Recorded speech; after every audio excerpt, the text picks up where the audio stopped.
Uh, uh.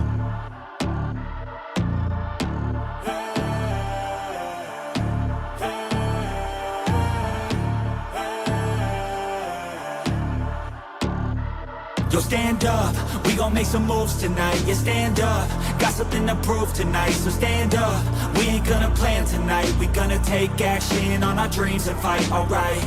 We ain't gonna stall, never stop. We gon' make it all to the top. We ain't gonna plan tonight. We gonna take action on our dreams and fight, alright. Yeah, time to stand up, take control tonight. Spend too much time on the plan, it's right. It's time to execute now on your dream in life. Gotta fail fast, learn, try again and fight, alright.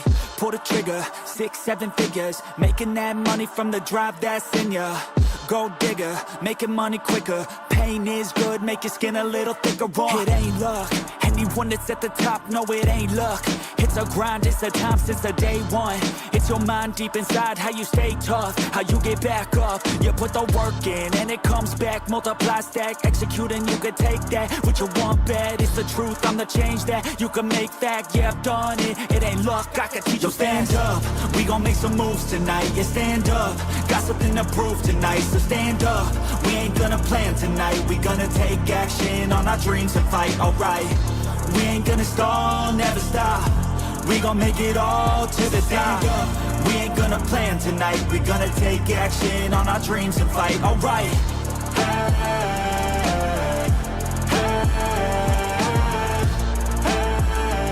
We gonna take action on our dreams and fight, alright.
And we are live. What's going on, brother?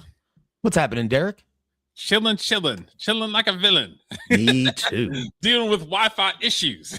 Yeah, but I heard you got the new internet now. When they were here yesterday, I was so fed up and frustrated because I had to take off work like the last half of yesterday. They'll be messing with my money. You messing with my money, you messing with my emotions, I'm gonna fuck you up. Because it all rolls downhill. Because if I don't pay this person, then this person's mad, and this person don't get rent, and this person is, and it's like it all runs downhill. And I don't want to hear about it. Nope. That's what it boils down to.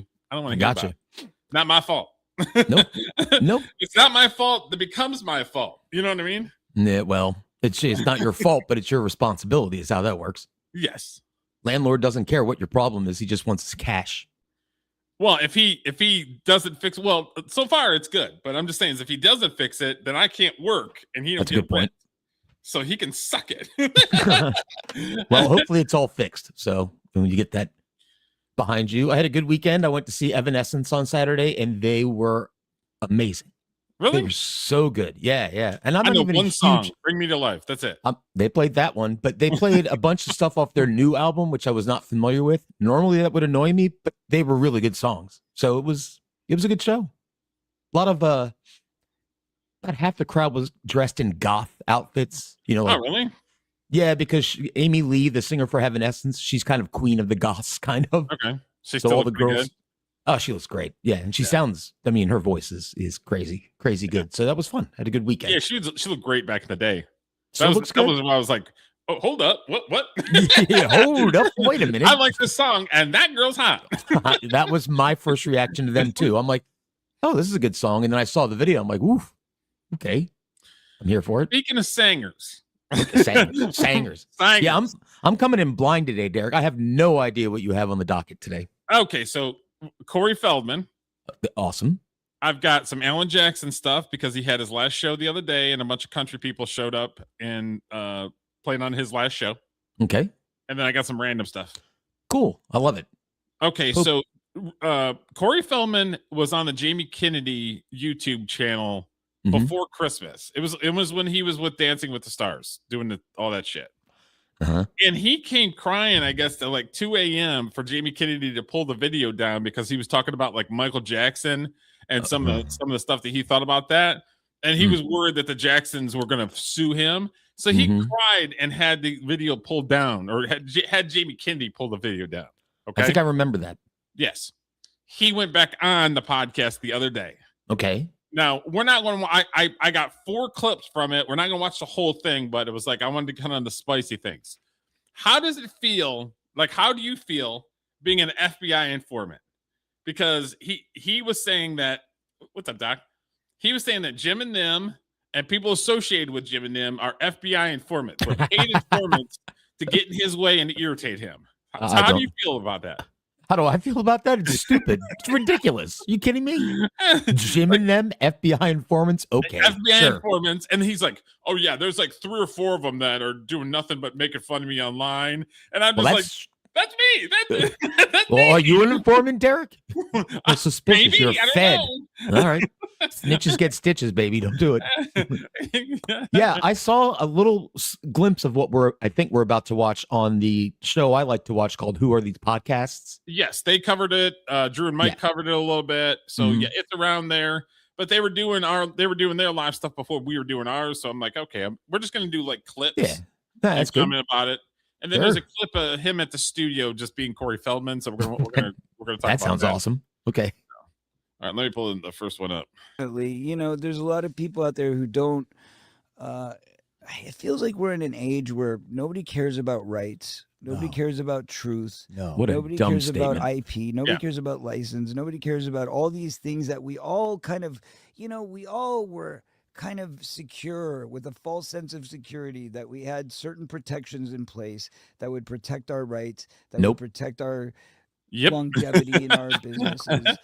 And then we find that those rights don't really mean much because people lie, because people change contracts, because people twist things. I mean, it's just, where are we, in society? It's just gotten to a place where there's no dignity anymore. People don't keep their word.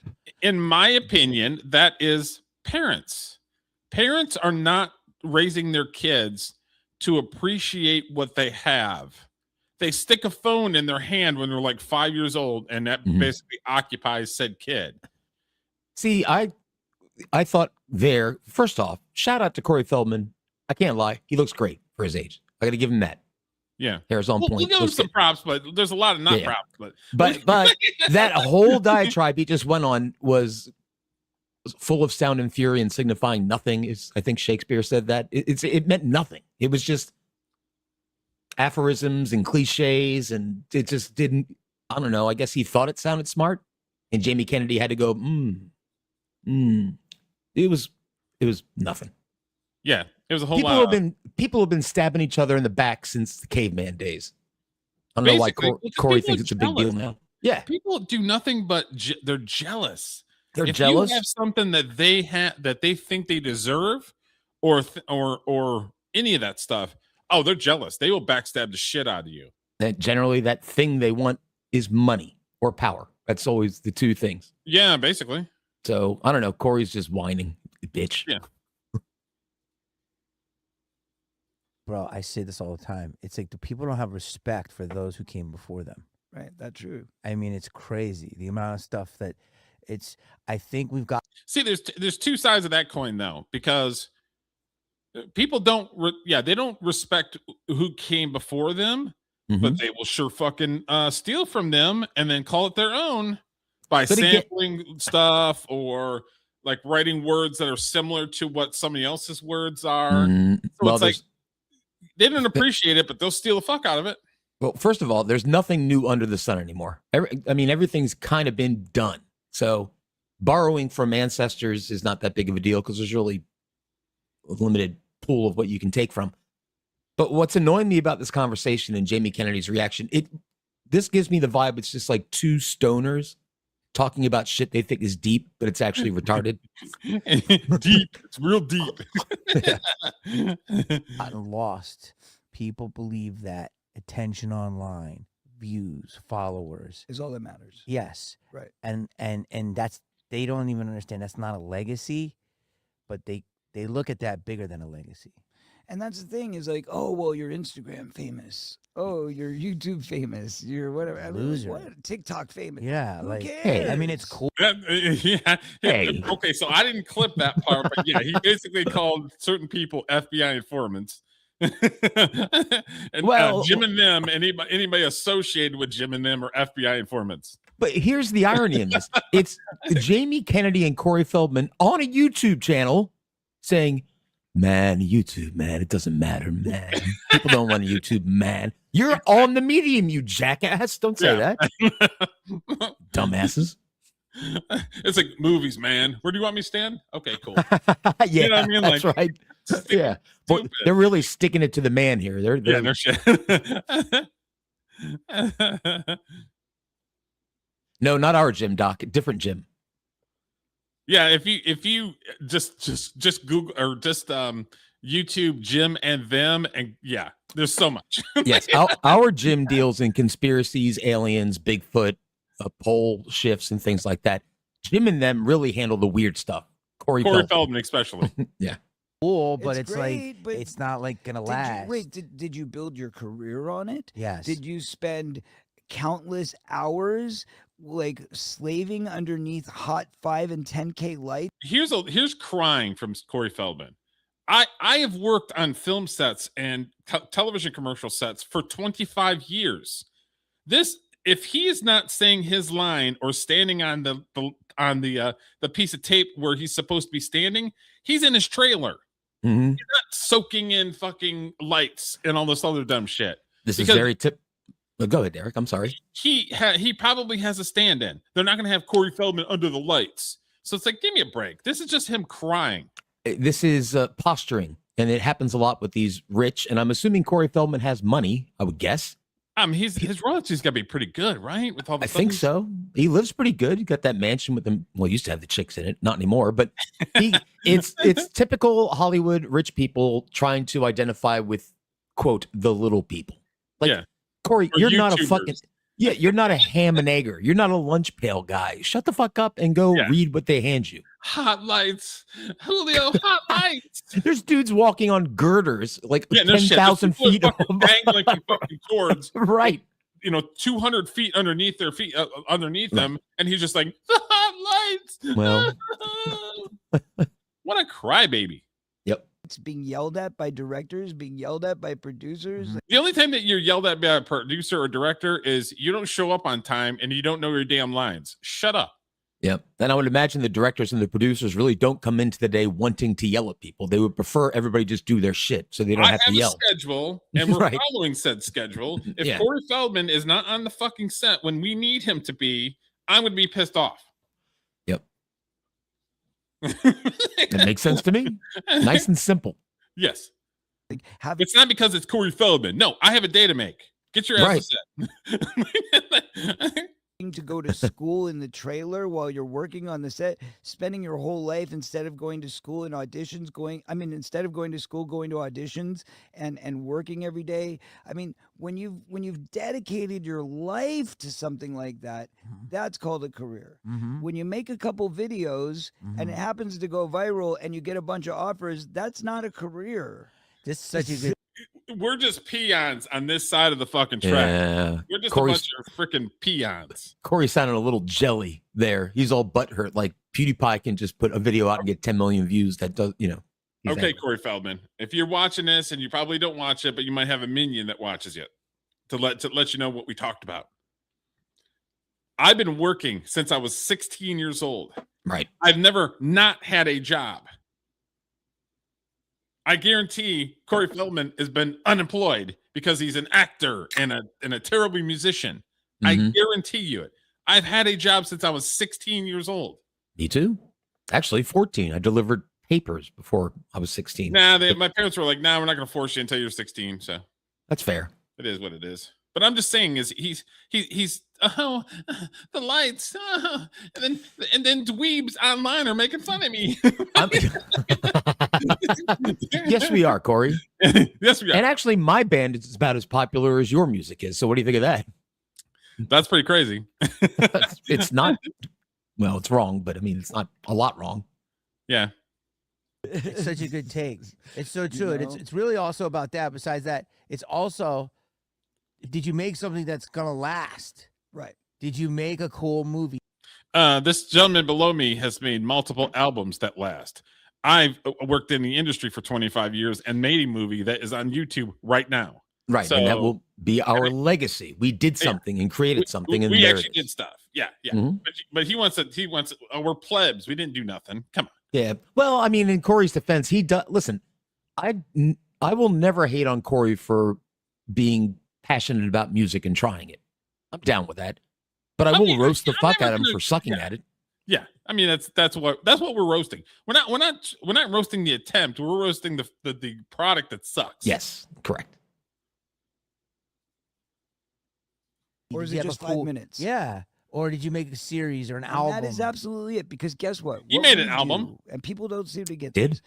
Art right there. is forever. Mm-hmm. Art is forever. So I don't care if it's an album, a TV show, a movie, Thank you, a Corey. comic book. I don't care. If you make art, art is out there. And once it's out there, it lives out there for a lifetime, for eternity. That's the point of art.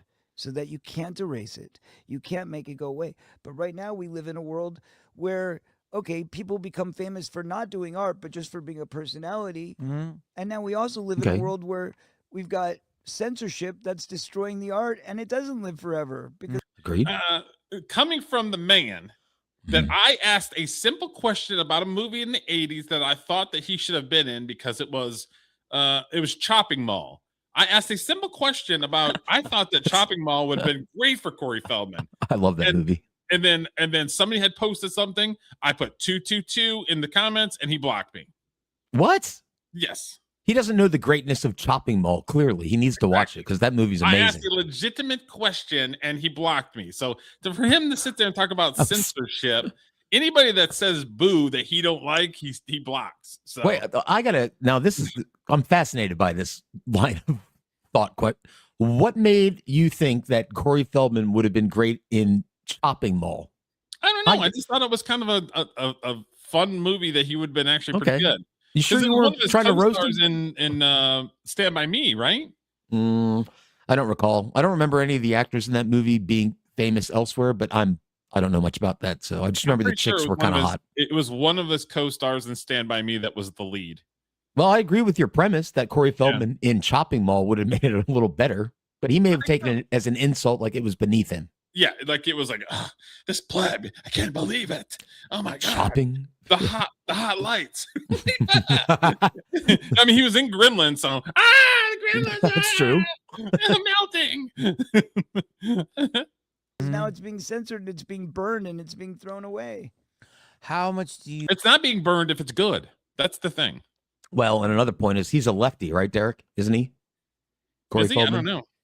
Yeah, he's generally. I've seen him around those causes. So for him to complain about censorship of media and then be a lefty, that's who's doing it. And this, he said he was in the middle. That there was some things right that he identified with, and some things in the left. So he claims he's in the middle.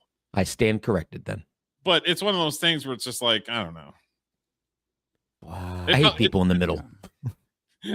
I mean, just the way here you talk about that, it's just okay. So this one is talking about, of course, he's got to talk about Corey Haim and how that he tried to help Corey Haim, and then Jamie Kennedy asked him about Corey Haim's mother, and look at the look that Corey Feldman gives him. It's beautiful, but terrible. You know what I mean? The way you're describing it so eloquently is beautiful, but it's absolutely terrible and painful because you're feeling that what they did to him, they would do to you, and what they did to your brother, how much he's given to this world. and he is a staple. He is a staple, not just in my youth. And an incredible actor. Yes. Everybody talks about what an really. incredible actor River Phoenix was and what a credible loss it was, which I agree with. And this might be a hot take. Forgive me, the hot takes are going to be flying. You know us. Let's do it. He was like Corey Haim and River Phoenix. They both died kind of young. Oh, I yeah. don't know how good they would have been because they were both like on the younger side, especially River Phoenix. He died super young. So it's like for them that they put him on a pedestal like he's one of the greatest actors of all time. Joaquin Phoenix, his brother, is. Oh, he's great. He's absolutely great. Yeah. So it's like, yes, we wouldn't know what River Phoenix would be as an actor, but they put him on such a high pedestal. And it's like, bro, he doesn't have the resume for you to put him on the pedestal like that. Right. Plus, when I think about the 80s, I do not think about Corey Feldman a little bit. I don't think about Corey Haim at all. I think of the Brat Pack, the St. Elmo's Fire crew. Yeah. Like the Breakfast Club crew. That, to me, are the big Molly Ringwald, John Hughes crew. Yeah, for sure. Yeah. Corey Haim, not really on the radar to me. Not really. So, he played in some teen stuff. License to Drive was a fun movie. Yep. So Jamie Kennedy here, I swear to God, he's got to be high. He's like, yeah, well, Corey I think he's Haim a really forever high type person where he really affected our lives, man. I'm like, Jesus, Craig, grow up, put down the pipe, drink like a fucking man. Stupid weed. Corey Haim was just as good. He was just as good. And he deserved every bit of it. Nope. They were both great actors. Both great actors. Am I allowed to ask you? It seems like his mother and you have some.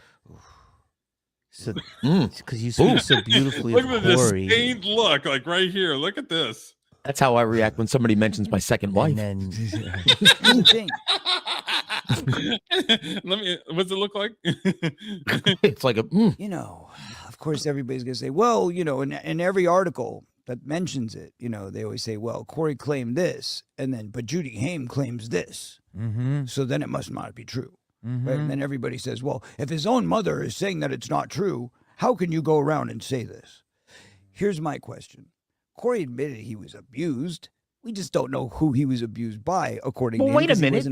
He was never, he didn't have the courage to say it, which is why I had to, because he made me promise that I would. See, one of the claims is he was abused by one of the co-stars of one of the movies. And that Corey Feldman keeps on basically, well, I was abused. Well, he was abused. I was, you know what I mean? Like he always he tries to put like the abuse on him, but he's actually talking about Corey Haim. Right. And I think that's distasteful because Corey Haim has passed away. You shouldn't drag a dead man into your causes. And if I'm not mistaken, didn't Corey Feldman name Charlie Sheen? Yes. Right. So if I recall correctly, that's what Corey Haim's mom basically told Feldman, keep my son's name out your mouth. Yeah. Is what she told him. And I support Miss Haim in that. Especially, if the person is dead, don't speak ill will of my son.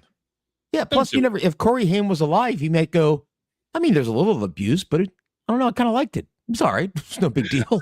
It's a big deal. But somebody crying about it. It's fine. Do that before he died. A year before his death, he sat me down and said, Corey, I need you to tell my story. No, and I he said, didn't. I can't do that. And he said, yes, you can. Yeah, and that I was said, part of the "No, two Corys. That was a storyline that they used in the two Corys where he's just like Corey Haim told Corey Feldman that he just stood by and watched like his abuser like harass him and all this other stuff. Okay. And they kind of used that in the two Corys show where they were like, we're buddies. And then like toward the course of the show, there was a lot of animosity between the two Corys, basically. What did Corey Haim think Corey Feldman was supposed to do about it?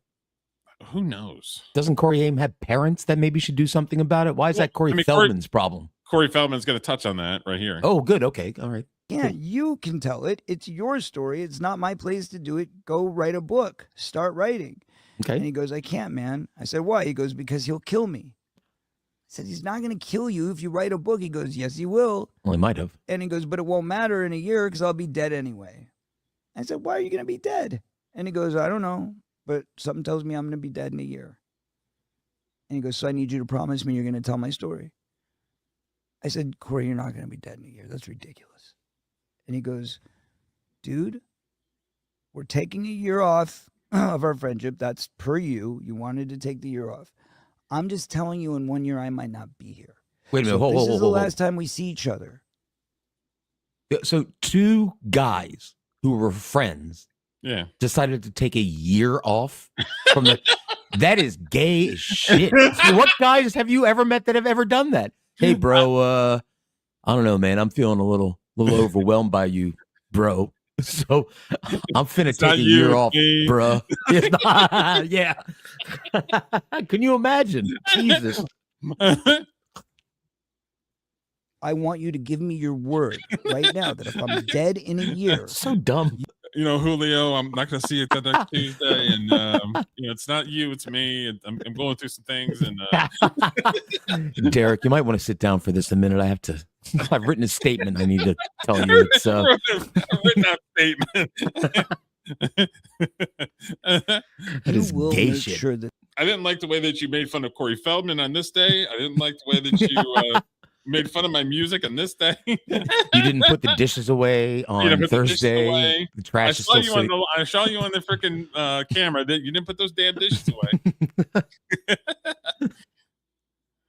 this story gets out.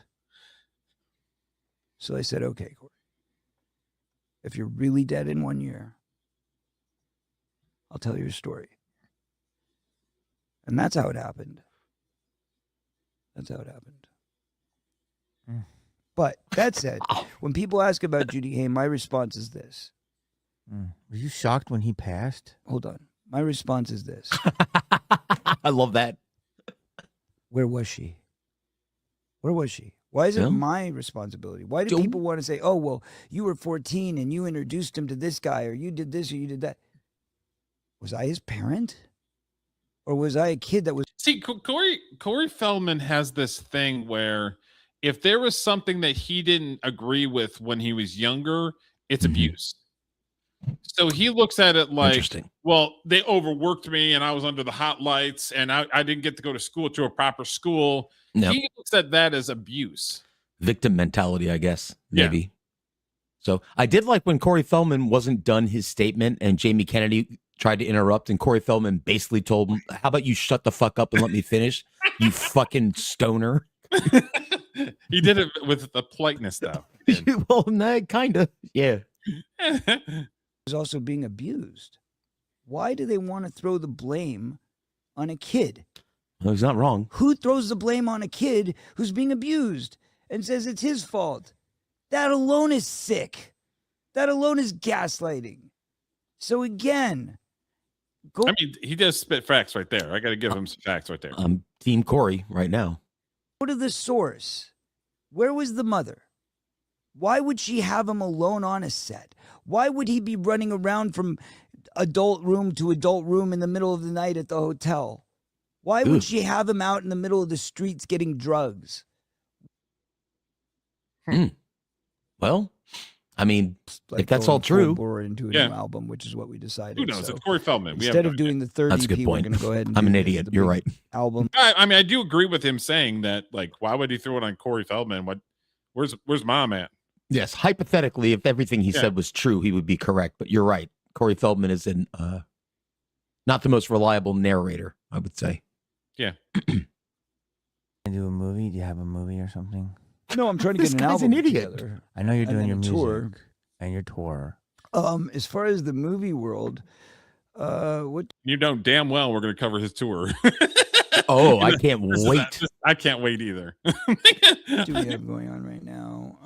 Well, there's things that I can't talk about that are beyond me, on the franchise side. I know, but I don't know what's going to happen with any of that. I've Okay. been told that it's still moving forward, but I don't know. Oh, he's talking about so that's Goonies, right? Potentially your past. Yeah, hits. Goonies and all kinds of Potentially. stuff. I don't know. But as far as new stuff, I mean, listen. You're on tour though with Jerry and Yeah. Will. Yeah, I've got a movie that's. Oh, by the way, I do have a movie that's going to be playing at SAG on July 7th. It's the SAG Theater. Okay. They're doing like a special screening of a movie that I have out right now. I guess it's a Steven Soderbergh presents film. That's cool. And it's called Sour Party, and I just have a kind of a featured role in it. But it's an interesting character. It's a funny character. I play a cult leader.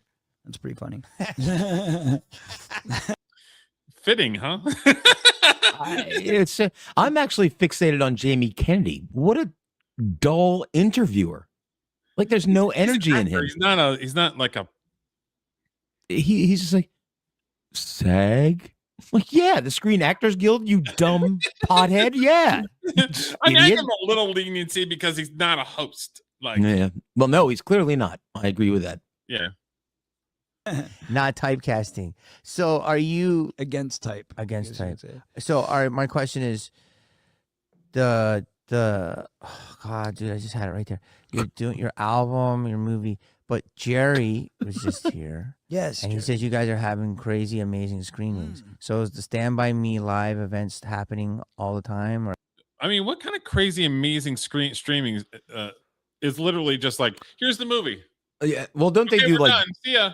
Okay, so he's talking about Jerry O'Connell, right? Yeah, Is that his name? Mhm. Okay, he should maybe realize that the audience doesn't all know that. So you go, well, you're doing screenings with Jerry, right? Like, Yeah. who is Jerry? Tell the audience. Jerry You know? Garcia from the Yeah, Jerry Came Back Lewis. to Life and This guy's doing enraging. them little by little? Well, like basically, I've been doing 4 tours this year, so I've been flip flopping between all of them. Opening up for Limp Bizkit. Well, that was last year, Okay. but no, I've been doing Stand By Me Missed Live. it. Yep. Been doing the Goonies tour. Oh, so Goonies is happening as well. Well, a tour of it. We've Where, been doing like, with a Carrie movie? Carrie Green and I going around doing the same thing, where we're showing the movie, doing Q&As, taking pictures with fans. And how many people? Thousands. Every one of these Stand By Me's, Goonies. Wow. Both of these screenings draw in anywhere from the lowest night would be 750, the biggest night would be 3,000. That's pretty good. So literally, So that's you're the doing range. Goonies live. we've talked about this before. I'm a movie dork from all of the dorks. Mhm. I have no desire to go to a Goonies with a couple of the actors from 30 years ago. And Like I have no desire. And you're like a Goonies guy. That's like one of your I movies. like Goonies, but Yeah. like I just have no desire because it's just like, okay, we're gonna watch a movie together, and you're gonna throw them $50 to get their autograph, and then they're gonna shoo you along. Yeah, and again, listen, Corey Feldman, I roast him all the time. It's fine. It's this guy that's bugging. Like, oh, so you're doing a Goonies thing? Yeah, do some research. That's what he's been doing for the past like 7 months. He is tiptoeing a little bit because of the last live stream went to shit. Oh, I see. Okay, all right. Well, maybe I think he is tiptoeing a little bit. Okay. That's fair. That's fair.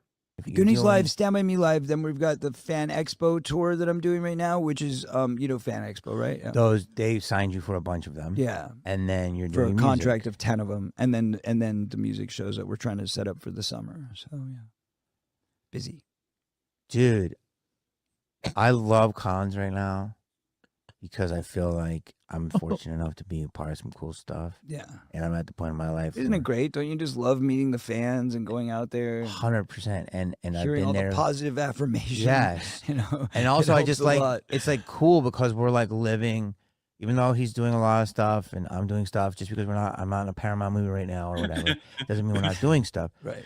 And this is our own media. Dude. I do feel Yeah. that it's nice to be on a tour where I'm like a living artifact. Doesn't mean I'm done.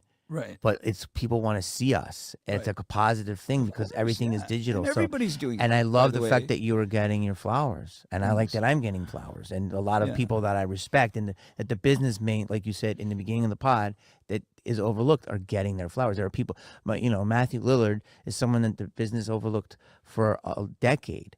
And he's 2 decades. Yeah, 2 decades. Yeah. And he's the biggest star in the world. Matthew and now the town is Lillard, catching he was up to in, General Pops. Right. He was in the original Scream as one of the killers. Okay. He was in Scooby-Doo as Shaggy. And he's one of the greatest. Okay. All right. And of course he went on social media and was waving the communist flag. And they're like, oh, we forgot about that guy. Well, I'm wondering when that's going to happen for us, Jamie. But I'm fortunate. I love it. I love the fans. Yeah. And I love it. We talk about a lot of stuff here, and we went deep, we went dark, we went light. And I know at the end of the day, tell me when I'm wrong. You didn't. You just want us to keep creating. I do. And you want to be in a safe place. Yeah. And you just want to have fun. Did you hear my last EP, by the way? The Beatle one? Dark Power but he didn't. Sabotage. I want to get it. And the Adrian Sky EP. I've been so busy. Adrian Sky, we put out her EP like in November, December. And no, he doesn't. That was your my girlfriend. Your girlfriend, yeah. And I produced it. You see how he was like, that's kind of your ex-girlfriend? He's a girlfriend. Quick music correction for there. her. We even did a duet. So that came out. That was pretty successful. That was the first other artist that put out under my label. It wasn't. So You know who bought it? Jim and them and fans of Jim and them. That's who bought it. That's true. You're not wrong. No random person's like, who's this? It's amazing. We listened to Adrian Sky's live concert. A couple of the songs were pretty good. They were okay. Yeah, all right. Yeah. But yeah, nobody bought that shit. No. Deal. And then we're working on new stuff for her. I'm working on my new album. We put out my EP. I was going to put out a dance EP, and then we decided to scrub it because I've been so busy with all this other stuff. No. We're now just going full bore into a new album, which is what we decided. So I can't wait. Instead of doing the third EP, we're going to go ahead and do the big album and make all of it one big thing. I've never been so excited for anything in my life. We're also going to put out a vinyl this year of the... The fans they're excited for Goonies. We're excited for a new Corey Feldman album. I'm fucking gutted that he said he had a whole dance album that he just threw away. I'm like, no, do that, please. The EP that we had. Could you see Corey doing electric dance music or something Corey has done it. He's done Ascension Millennium, which is a hot track, by the way. Love that song. He's gone through a grunge period, a Pink Floyd period, a Beatles period. So yeah, I can see him doing EDM rave stuff. Just released the Beatles sounding one. So I'm trying to figure that out. Are you trying to do a movie? Do you have a movie or something? No, I'm trying to get an album too. Yeah, man. The color. Come on, okay, we understand it. I understand. Can't stand this guy. But why my? Okay, so this clip right here is okay. Previously to this conversation, he is talking about the Epstein list, and that he wants to write a song for victims. And Jamie Kennedy talks about Pizzagate, which was in the Epstein files. Yep, and was a huge internet thing that was actually true. It was huge. Yep. So Jamie Kennedy actually checks him on well, you feel a certain way for this, but then with Pizzagate, you're like, meh, don't care. And it's like, there was kids being abused during that time. Where the hell were you, Corey Feldman? I don't know much. I didn't read all the released Epstein files. I do remember that Pizzagate and Comic Ping Pong, what was it, Comic Pizza or some shit like that. It was and it was a 4chan conspiracy theory New York thing. Or was it DC? It was in DC. Okay. In DC, they had weird basements in the place that were kind of odd, but I didn't know that was ever verified. So but maybe it was. So this is Jamie Kennedy kind of checking Corey Feldman a little bit. Okay. Brain is having problems with this is because you are patient zero, number 10 of talking about this, right? You just said it. You Googled it. It's true. And you're talking about pedos, okay? The clip is a moment in time with Barbara Walters shaming you. That's another one. And you eloquently said, it's a many-feathered bird. It is. One of the greatest statements ever. right? And she was like, you're damning a whole industry, and made herself look right. absolutely like it ruined her reputation. Right. And you were like, everyone owes you an apology from that. Okay. So then you do this, but now you're saying like, Pizzagate. No, that makes no sense to me. No, I'm not. So, okay. That was You pretty also good. said pedophilia is a humongous problem in town. It is. Okay. It's not just in town. It's everywhere. Everywhere, 100%. Okay. This is all over the world. But this is also has to do with Satanism, you know that. Of course it does. Okay. So Yes, stay with me the so driving far. force behind it is Satanism. Okay, so we're on the Absolutely. same page so far. Absolutely. Okay. And all I'm saying to you, again, is the whole whatever it was, Asteroid Pizza or whatever that place was. You're just saying there's stuff in there. I'm And saying some of that it's place may have existed, and there may be a guy who ran it that was a pedophile, and all that may be true. I'm just saying when you start throwing a list of celebrities and say everybody's involved and it's Pizzagate, that's not true. That's Okay. where the lines start to get blurred. But in Hollywood, there's a lot of dark shit. Yeah, we know this. And And we know that they've done everything that they can to silence me for decades. This hasn't just started. This has been going on forever. Put me on another sloppy reality show. Make me play my... Okay, so this is at this point, okay? Mm-hmm. How many people that when Corey Feldman was a young man and he's saying some of this stuff happened are actually still alive?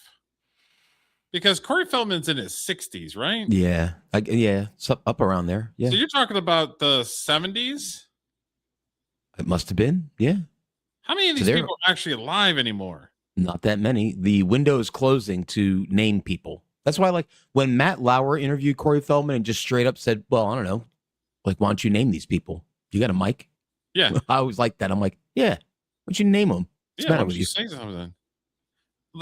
He has a perfect opportunity to say something because it's like some of these studio heads from back in the day are no longer with us, and their kids are probably not in the industry. Their kids probably do other things. So it's kind of like, okay, at some point he's got to say something because most of these people are dead. Sorry, I was distracted for a second. I would rather him name somebody who's alive. If you accuse somebody who's passed away or try to speak for Corey Haim who's passed away, they can't answer for themselves. That's not fair. Yeah.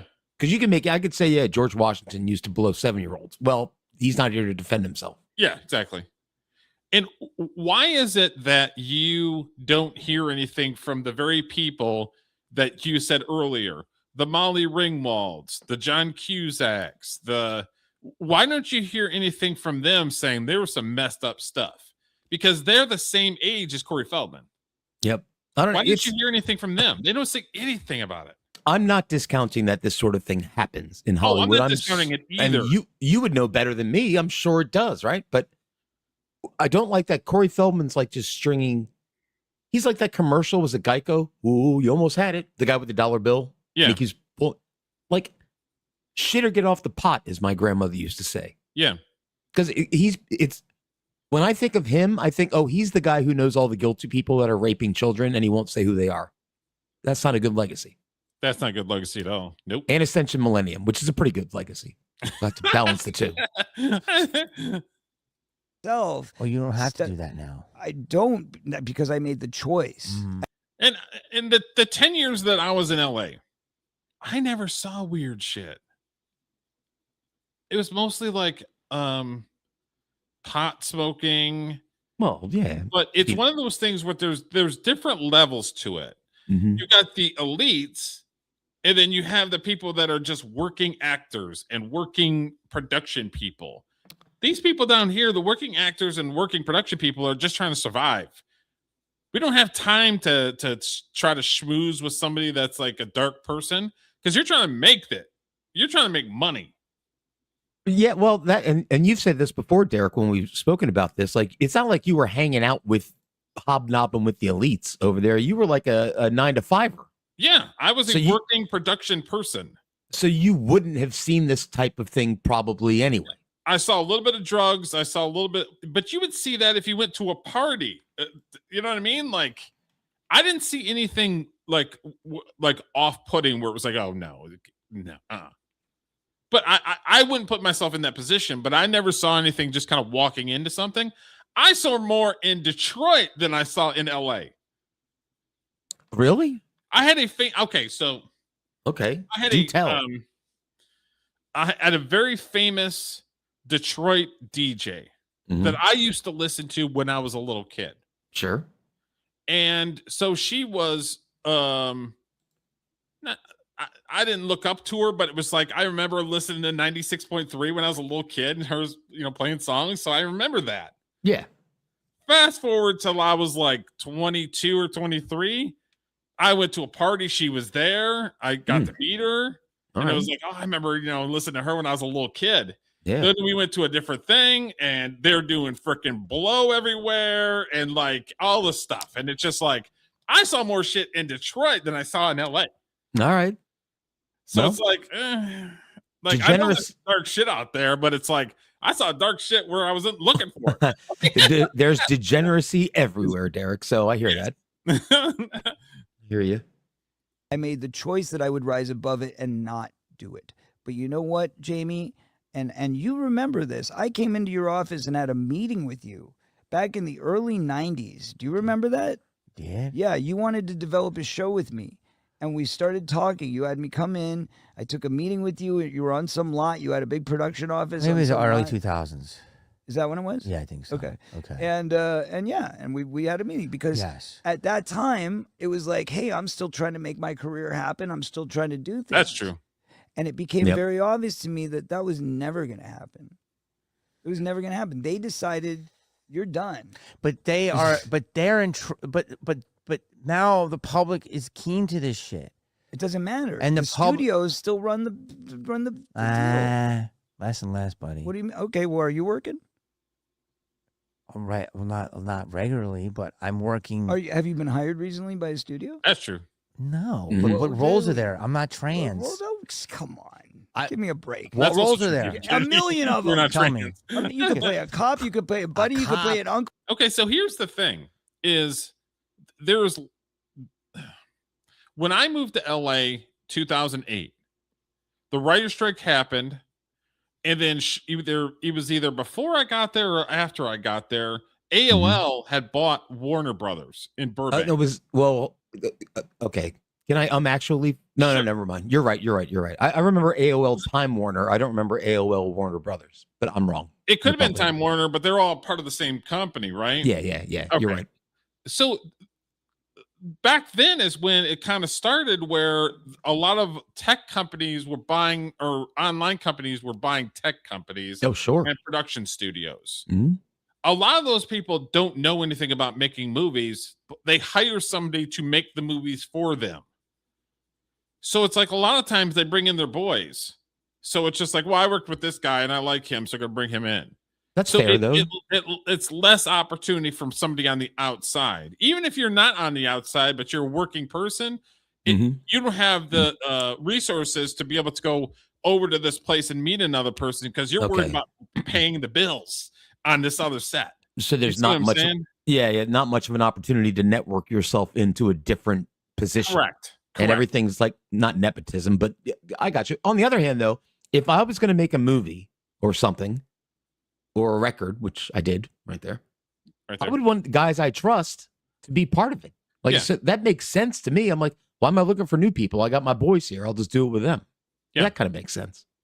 And if I hire somebody for production for another film or whatever, I'm hiring that person because I know they'll take care of the thing.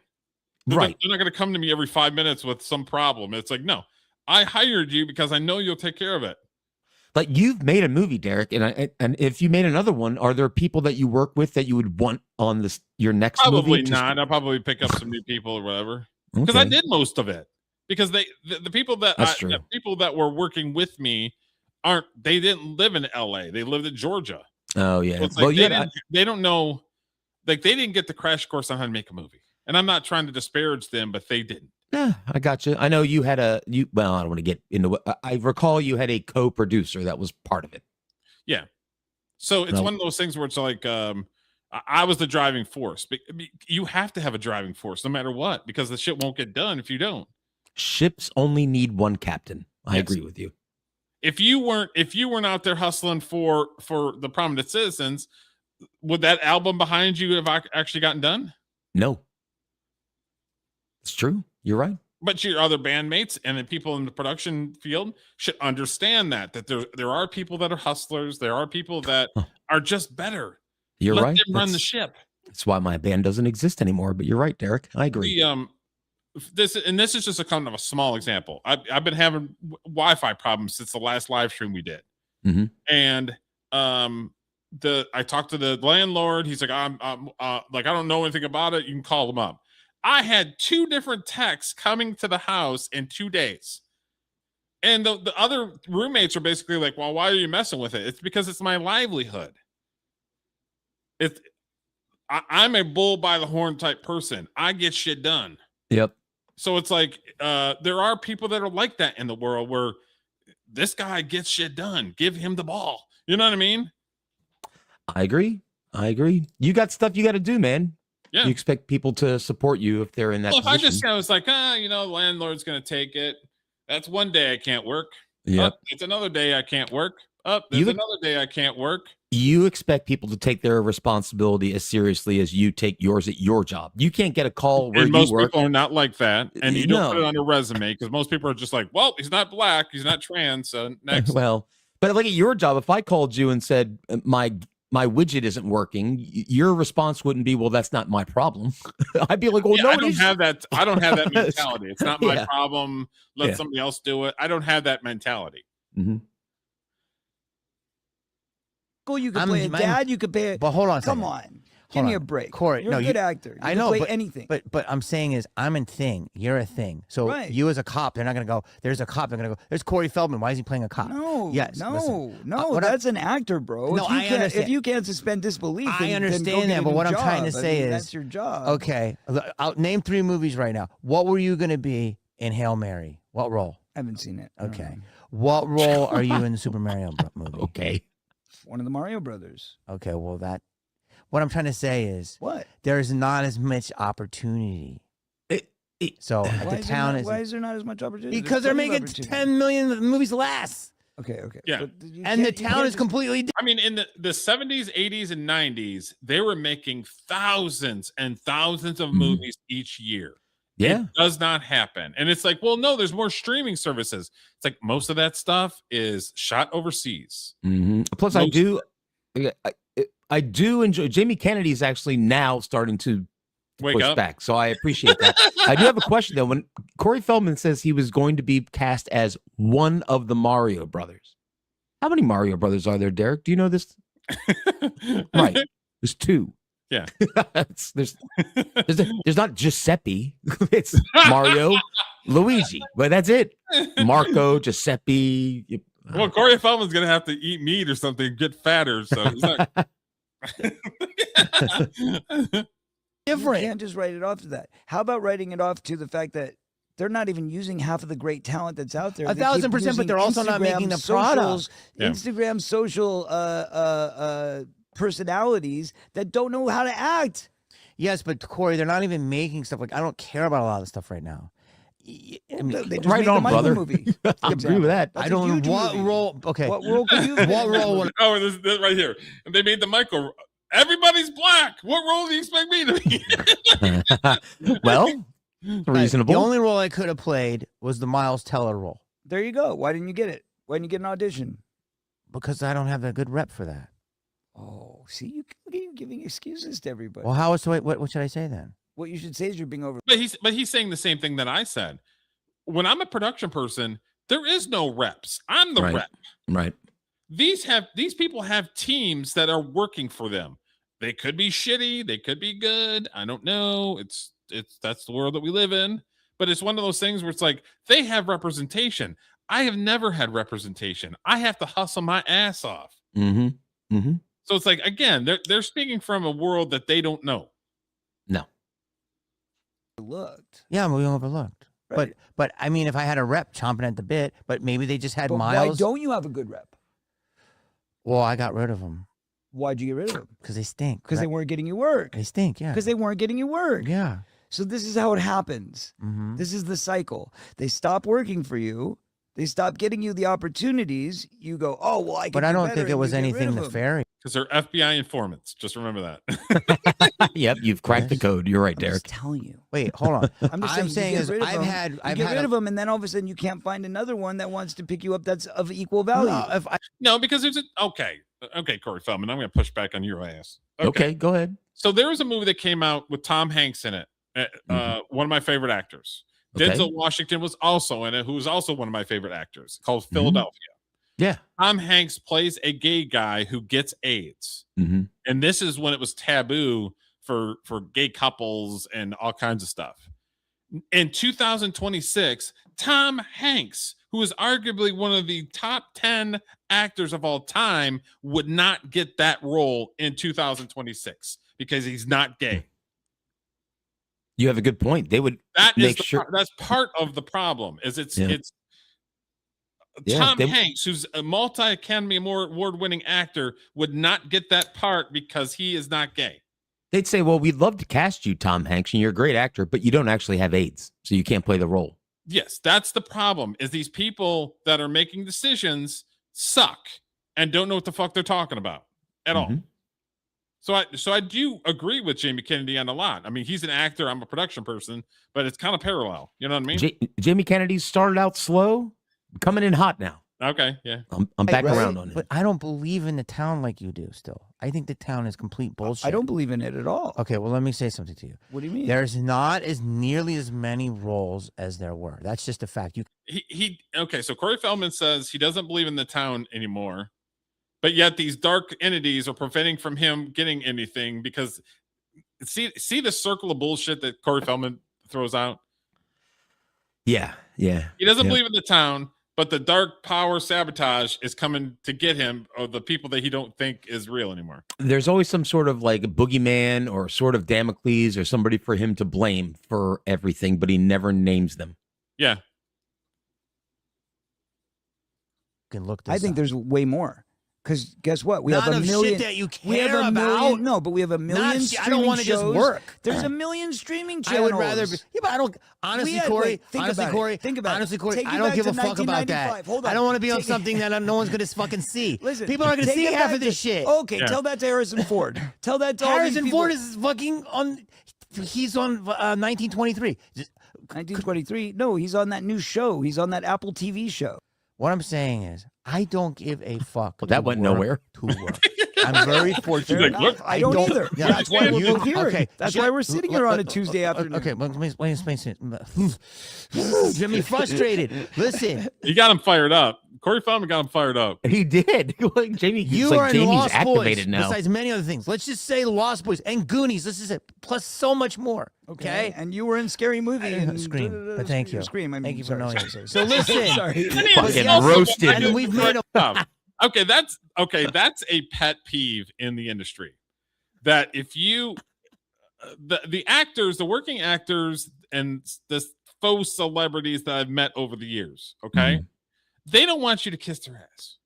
But they do expect you to know what fucking movie that they're in.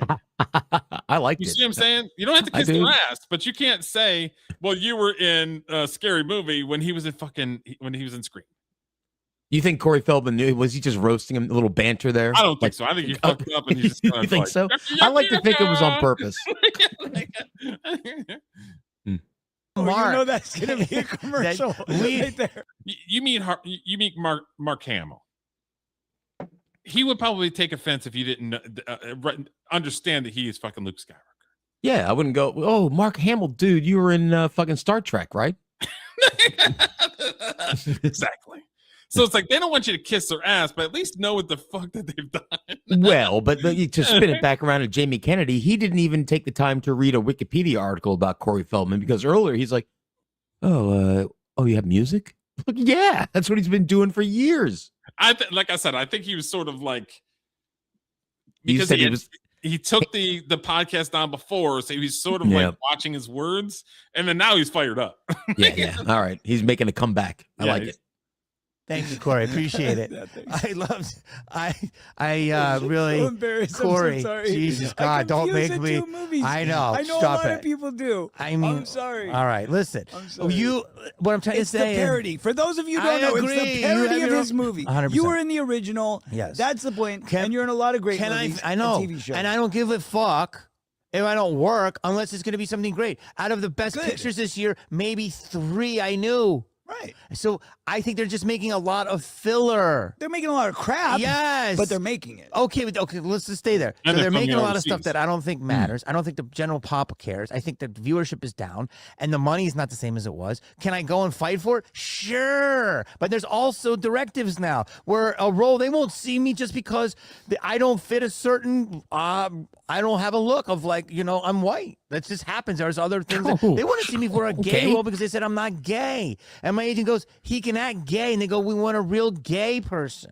Right. So that's just new, and that's good. But so it's not just the same playing field as it was, and I'm not complaining.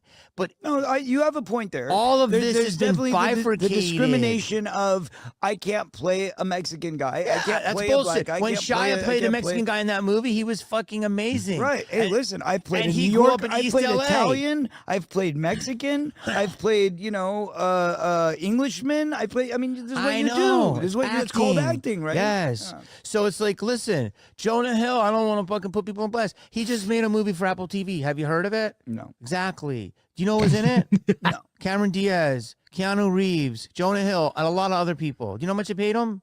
$20 million. Have you seen anyone that's seen it? No.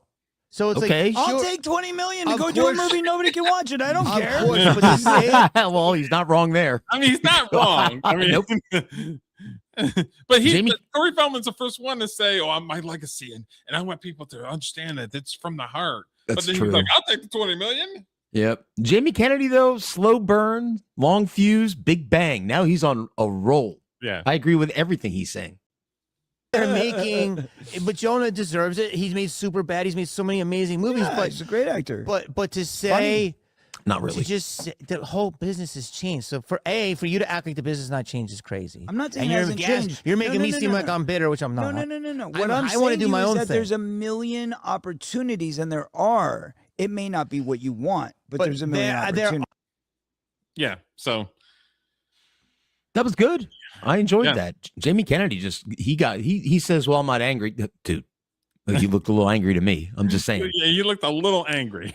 He was like, I can't play this shit because I'm white and I got to be gay. And he goes, not that there's anything wrong with that. I'm like, no, don't say that part. Don't say that. But Just he's keep right, rolling. though. He's Tom absolutely Hanks right. couldn't play in Philadelphia in 2026. Well, that's why I don't know, man. It's like what they have to realize is I go to the movies when I just want some popcorn, really. That's kind of the vibe with me. Or if it's something that I feel needs to be watched in IMAX, like Project Hail Mary or the new Dune movie that's coming out. I will go to the theater to see that. Other than that, I don't know, man. I got a nice TV. Let's watch it here at home. A lot of people feel that way. Yeah. Okay, so this is Corey Feldman in the studio and being Corey Feldman. So I was like, I grab this. We'll put it at the end of the Corey Feldman Awesome. barrage. Please do.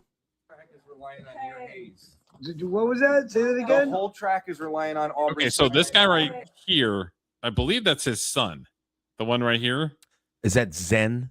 I think so. That's his name, Zen I Feldman. could be wrong, but I'm pretty sure that's Zen Feldman. That's kind of a silly name, but okay. What was that? Say that The again. whole track is relying on Aubrey's haze, and if she doesn't do them right, Aubrey's the song is haze. going to get erased. Aubrey's haze is gonna make us erase. That is the case if you don't do those haze. Aubrey, We tried to warn Aubrey, you gotta do those haze. You got. Okay, Corey Feldman, shut up. Like, you're the annoying guy where it's like, Dude, I had one of those people in my band at one point, Oh, and really? you're absolutely, oh yeah, wouldn't shut up, kept singing, making noises, wanted to play mouth trumpet solos. I'm kidding, he was great, but B-Ra.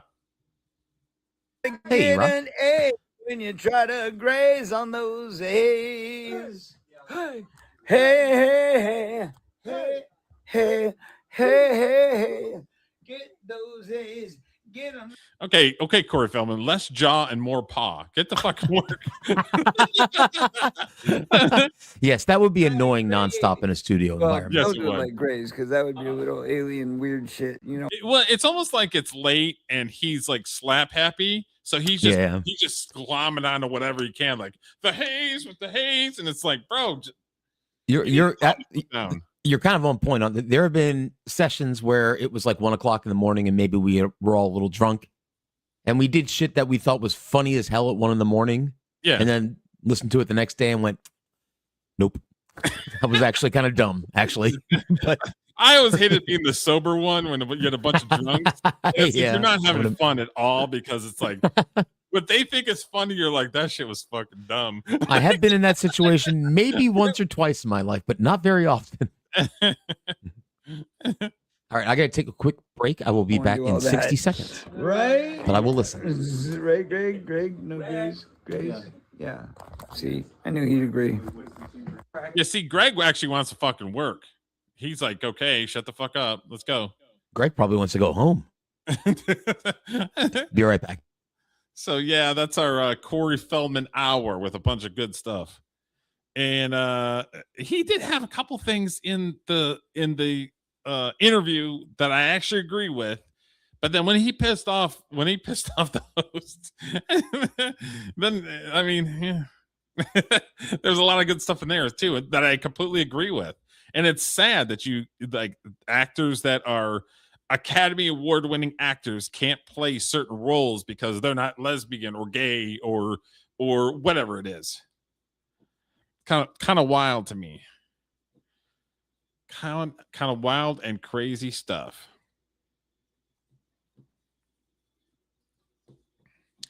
Okay, so I'm a country music guy. I love me some country. I've been listening to it for a long time. This is kind of a special thing. Is Alan Jackson, who is kind of an 80s, 90s, early 2000s country guy, started getting into he's got a lot of health issues. And he basically called it a career. And this weekend they had like the final concert with Alan Jackson.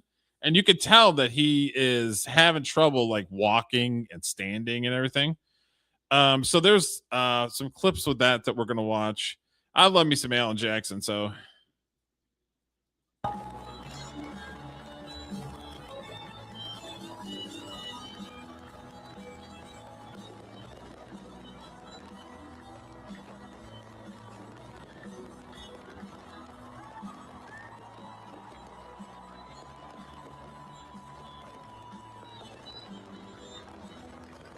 there was a bunch of celebrity country people that were at the event, and then Taylor Swift decided she's just going to make a video. She don't care to be there when there's like 30 other country people there. Taylor Swift just had to show up. Songwriting and your performances and the ways that you give so much to the fans. I think my favorite song of yours is Drive, because in that song, you really paint such a picture and you let us into the details of your life. And I know that was an example that... There's a lot of people just sitting there going like, what? Okay. It was so good for me to see at a young age, an artist really just letting fans into the details of his life. And I appreciate you so much for the ways that you have just treated me and other artists and writers with just such support and encouragement over the years. And I am so excited for you doing this show and just appreciate you so much. Love you. Yeah. I don't like when people phone stuff in like that, especially on the last concert. I understand that she's Taylor Swift, but it's like one of those things where it's like, if you're really close with them, then it's like you gotta show up for some people sometimes. You just gotta show up. I agree. And this is Alan. So Alan Jackson's been around for a while. Is this like his final tour or something? Is that what he did a country music it's not a reality show. It's like a competition in like the 70s or the late 70s, early 80s. Are you serious? He's been around that long? He's been around that long. Yeah. And he was huge in the 80s, the 90s, and the early 2000s. And he's got a bar in Nashville called the Alan Jackson Bar, which I've been to, which is fantastic. and he started, his health started going really downhill the last year or two. So this is basically the celebration of him because he's calling it a career. Basically, he's not touring, he's not doing anything anymore. So all of these country people showed up for him. And then Taylor Swift just kind of phoned in a video saying, "Oh, I appreciate your work," and then see ya.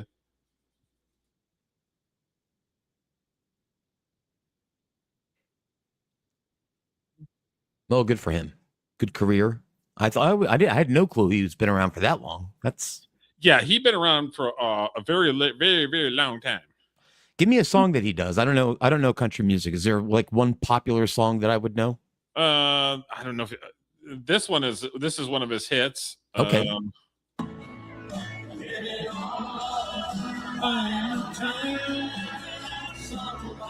Oh yeah, I've heard this. Yep.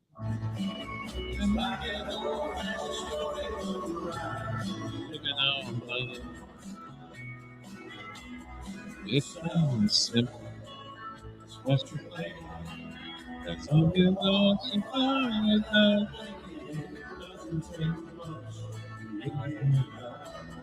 Living on love. Go on, Derek. Sang it. Living on love. Yeah, that was one of his hits. So right. Yeah.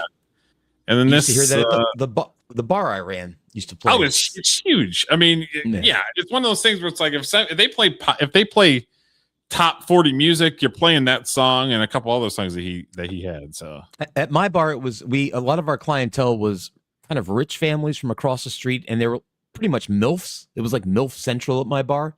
So they'd come in around 7 or 8 and they'd play country music, and then once it hit about 10 or 11, then it was all like doing the butt. Like all the old school hip hop stuff, and they get kind of wild. It's good times. So this is the last clip I have. This is the concert. I looked at tickets. How much it was?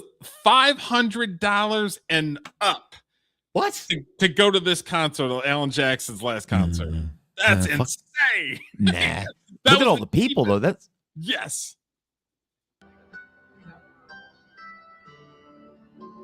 Remember when?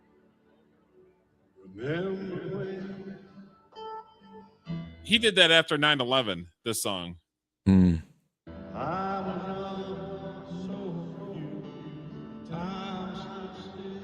But yeah, so Alan Jackson had a historic career. And yeah, he's done. Well, not rest in peace, but safe travels. Godspeed to Alan Jackson. Rest in peace to his career, because it's over. And it sucks when you see people that you enjoy falling on medical issues and everything else. You know what I mean? Yeah, it's a kind of a. Yeah, I agree. Yep. Okay, so this next one right here, Taylor Sheridan rips studio executives for knowing nothing and slams his TV critics. All right. I do rage bait, then fuck them, honestly. Wow. He going in deep. He going in deep. He's got the biggest dick in Hollywood right now, though. Taylor Sheridan. He's kind of running the show. He does. Yes, he does. He's just swinging it around. Landman hit. Tulsa King. What's the Tulsa King hit? Yellowstone, right? What's the Yellowstone hit? All of the stuff that comes off of Yellowstone hit. Nah, he's the man. He's owned television for the last 6 or 7 years. Yeah, and so I'm sure he's going to come out with a hot take, and he just doesn't give a fuck if people don't like what he says. Is my thought, but we'll see. And of course, they're probably trying to rail him, saying that he's some sort of right-wing person because of the style of shows that he does. Yeah, well, they'll get over it because they want the money. If he is or if he is not, I don't care. His TV shows are interesting. They're entertaining. Landman is absolutely awesome. I've heard it's good. Yeah, it's good. Taylor Sheridan has built the most watched television empire on the planet, and he wants everyone to know he did it without chasing trophies or taking notes from people who sign his paychecks. The Yellowstone creator uploaded on Studio and Network Brass during the appearance of the Bill Simmons podcast, where he turned up to promote his new book, How Not to Die in Prison, co-written by Tom Nelson Sheridan, who has 2 series Emmy ballots this year: the freshman drama, The Madison, and the sophomore season of Landman. Spoke with him, sportscaster. I knew when I started writing, I wanted to simple, not do what everyone else is doing. And his shows, the premise is very simple. It's just he gets damn good actors to be in the show. He does. Yeah. Yeah. Well, it's his shows are kind of boomer bait. Like Yellowstone's kind of an old person show. Really? I don't think so. I don't know many young people. Have you watched Yellowstone? I was in the same room with somebody watching Yellowstone, but no, I wasn't paying attention. I don't think it's boomer bait. Okay. It's country folk bait, I guess. All right, that's fair. But he would have guest appearances by like country artists, and they would do a song inside of the show. So it was sort of like country bait, country folk bait. You know what I mean? I gotcha. That would annoy me. Audience. That's the thing. He knows his audience. He knows his audience likes that stuff. You know what I mean? Yep. The dialogue is supposed to tell me how do people in the world feel about what's happening, or what they hope to do, or what they wish they had done or hadn't done. Sheridan got specific about some criticism he's anticipated for Landman and the Paramount drama, in which Demi Moore spent most of the first season near a swimming pool. Sheridan admits that she was told up front that she would essentially be an extra in season 1 before moving into a central role of season 2, which was correct. Because, okay, so her character was the wife of like an oiler, and he dies, and she basically inherits an oil company and doesn't know how to run it. So she hires certain cast members to help her run this company. And it's like the up and down of the running an oil company. It sounds like, okay, good decisions. She's making emotional decisions because she's not an oil person. Okay, so we're talking about Yellowstone here, right? No, Landman. Landman. Okay, that sounds like Dallas from back in the day. Maybe, I don't know. Running an oil company, but yeah. So it's like as soon as you see her, they're automatically, well, Demi Moore just got put in the background. And it's like, no, they actually told a story of and raised her character up. They actually gave her an arc. Yeah. That's how writing works. You have to give somebody an arc. Right. It's not about the actress, it's about the character. Yes. So she was in the background as the wife in season 1, and then in season 2, she inherits a multi-million-dollar company she don't know how to run. So that's a hell of a character arc from season 1 to season 2. Yeah, a lot of potential there. She's great in that. But yeah, it's kind of the same thing where it's like people that don't know how to write, they don't know how to produce, they don't know how to do anything, have comments and have their way of doing things, and it's like, bro, know your role and shut your mouth, like The Rock would say. That's you right. don't know what you're talking about. Shut the fuck up. You know what I mean? We were talking about Clive Davis last week, and he wanted to get into the hip hop area, but he didn't know anything about it, so he just hired some people to do it. He didn't bug them. He didn't tell Babyface what to do or P. Diddy. He just let them do their thing. Don't get involved in shit that you don't know. Yeah, so he went off on a podcast that basically put this guy in his place. Good for him, as far as I'm concerned. Good for him is right. Yeah, good for him. Keep your hands off my shit. Yeah, I'm the talent. You're the money. Exactly. Like we said this during when we were watching Corey Feldman stuff. Sometimes people are just better. Yeah, it's knowing that somebody's better at this thing than you are. That doesn't mean that you have to bash them because they're better. No, I'm going to use them and we're going to make money together. That's what leadership is. Like, I run a pretty big organization at the moment. I delegate stuff. I don't have time to do it all. I couldn't. It would be bad. And the people I delegate the tasks to know more about those tasks than I do. So why would I be the one talking about them? I trust them to do it. Yeah. You have to be that way. You have to be selfless And you can't be a jealous person and feel threatened by people who are better than you. So I don't understand why people that don't know what they're doing get oxygen. I don't understand it. You know what I mean? Narcissistic. It's crazy to me where it's like, okay, so last week we talked about Clive Davis passing away. And then we talked about him with the Whitney Houston. This is the funeral. So I just grabbed a couple clips. We're not going to watch a ton of it. Okay. So I just got a couple clips of the funeral, just kind of showing who was at the funeral. So this first one.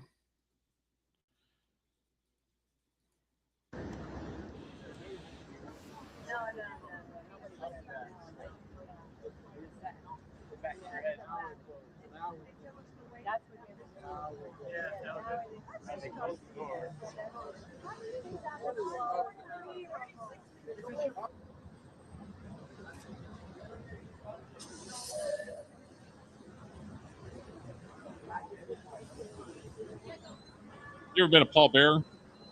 I have. Not terrible. It was bad. I thought I was going to drop dead before we got to the hole. Yeah. Can we speed this up, boys?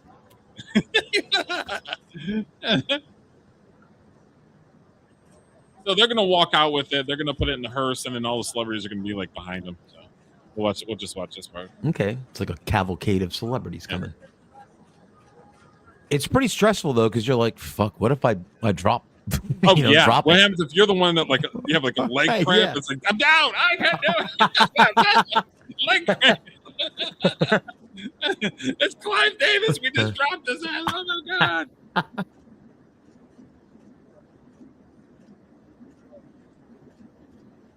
94 years old. Good run. That's a good run. Yeah. Yeah. I hope I'm so lucky. Yeah, it's a good run.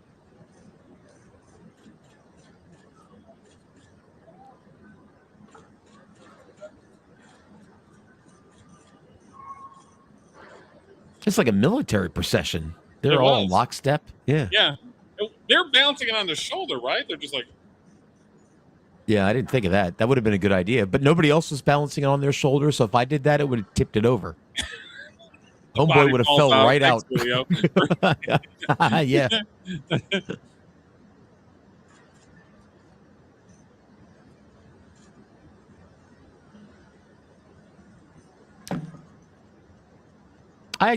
Okay, let's see who we got here. Gotta be a lot of family because I don't recognize some of the people, but then you got. Yeah, I'm sure it's family up front. And yeah. The dude with the hair has got to be somebody. Yeah, record producers.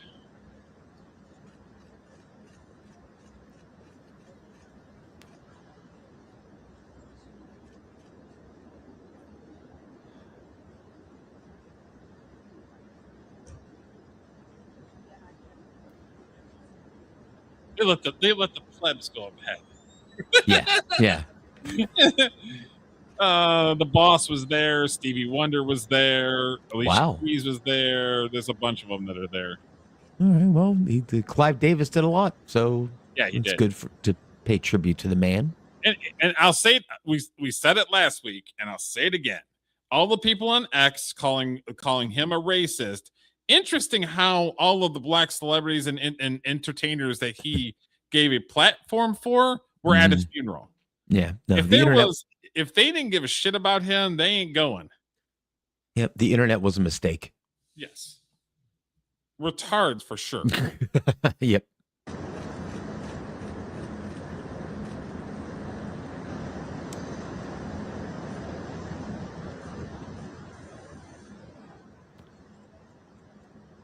I love this guy's beard right here.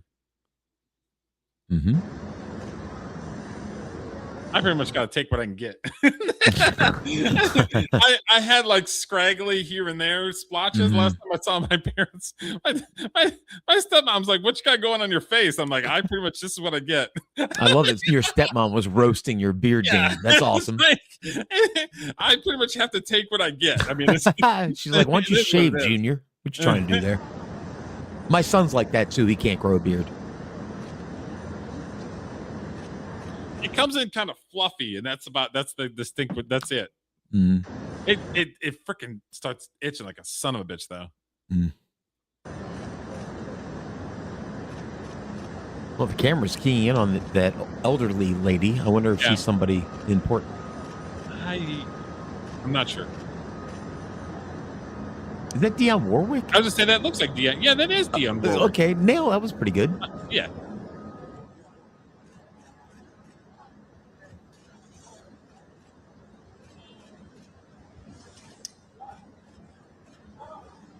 She looks pretty great. Dionne Warwick's got to be in her 90s, right? She's been around forever. Holy smokes. Yeah, probably. She might want to just jump in the hearse. Is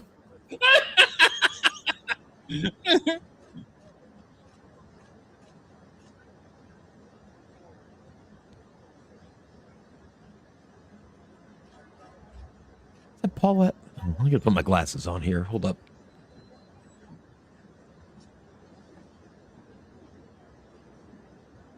Nope. Don't know you. Don't know you. Yeah, some of these people, like Dionne Warwick looks different. So it was like, wait a minute, hold on, that's Dionne Warwick. I mean, I look different than I did 40 years ago too. So yeah. Like I said, the plebs are going first. So the Boss is coming out, Stevie Wonder's coming out.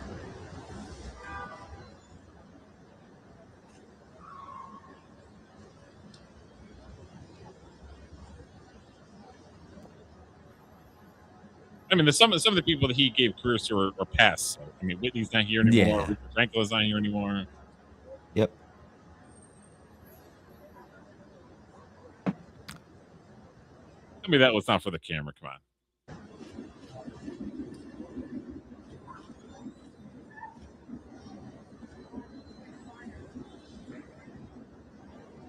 Is that his wife, maybe? Maybe. Yeah. Look at all these people. Holy shit. Yeah. Is that Patti Smith?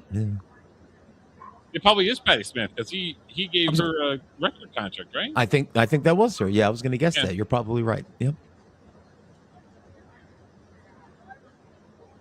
Hey, I got to duck out for 30. I'll be right back.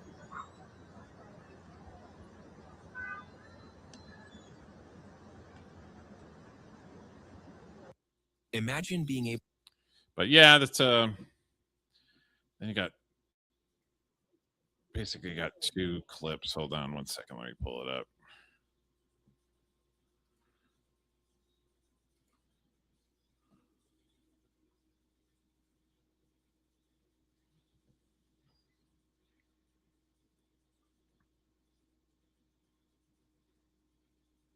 Oh, come on. It's giving me advertising. That's why I'm waiting. Hold on.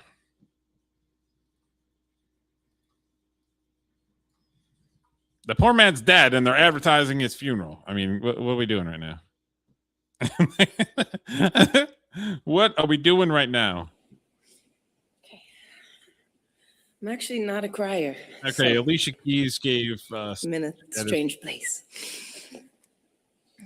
That was so beautiful, Jennifer. Thank you so much.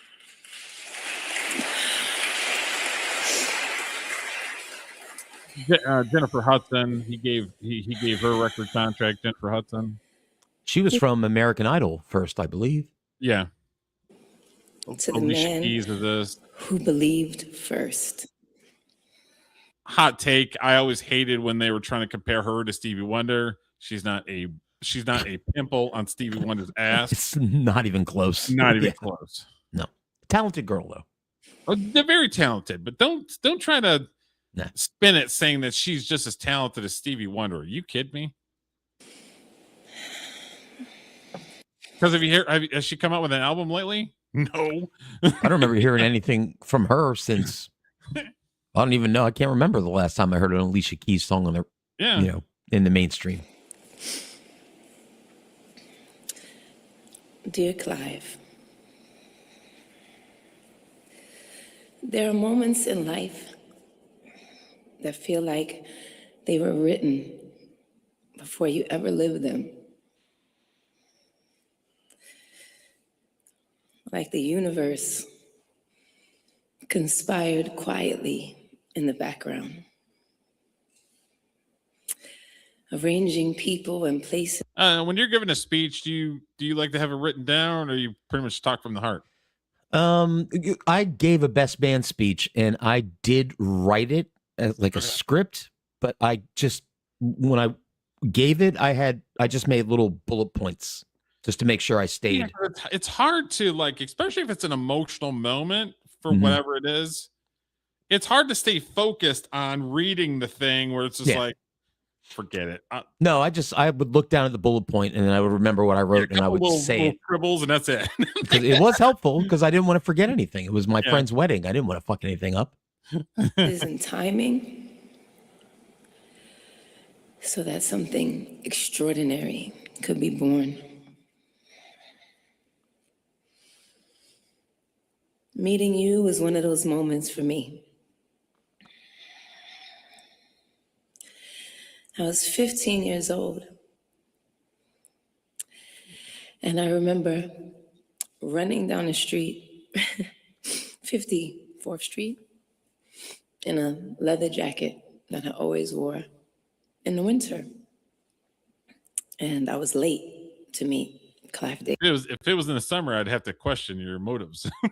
Leather jacket in 90-degree weather. What are you doing, Alicia Keys? Oh, you got a point there, Skipper. No, You're right. Davis. My manager was livid. I couldn't do anything about it. The train had messed up. I couldn't fix it. And so I was 15 when I first sat down at a piano in front of you. 15. My son's age. Still becoming, still unfolding. Can you pause this real quick? I have a comment. In me that I was on. Okay. If anybody had anything heartfelt like this to say to me, I would prefer they say it to me while I'm still around. Yeah. You know what I mean? I mean, it's kind of, I'm like, I'd love for somebody to say something this nice about me. But oh well, I get it. You do eulogies. You got to do the whole song and dance bit. I understand, but I agree with you though. I want to know how somebody feels like with me kicking. It would have been nicer. Yes, it would have been nicer for her to say this to Clive Davis in person. I'm sure he would have loved it. This is why you don't wait to tell people how you feel about him, Derek. That's true. Myself. And that's a gift I'll never fully be able to repay, only honor. You didn't just sign an artist. You recognized the soul. You saw not just the music I'd already made, but the music that was still sleeping inside of me, waiting for someone with the wisdom and the courage to call it forward. You called it forward. You called me forward. I think about the way you always spoke about music with such reverence, like it was sacred, like it mattered, like it meant something. In a world that so often reduces art to commerce and genius to product, you held the line. I know it's a good speech though. She's got some catchphrases in there. She's done a good job. Yes. You reminded me again and again. She gets an attaboy. That what we were doing was about truth and legacy. We don't watch the whole thing because it gets kind of weepy. We'll get to the it's one of those like don't Boris get to the chorus kind of things. Yeah.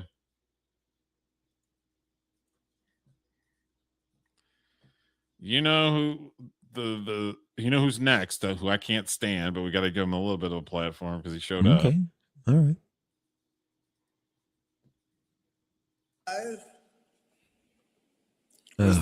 Humble man in the music. Oh God, I hate this fucker. Clive Davis gave him his shot, and Clive Davis, I love you, Clive. I've hated his voice forever. I've never been a Springsteen guy ever. Nope. I'm with you on that one 100%.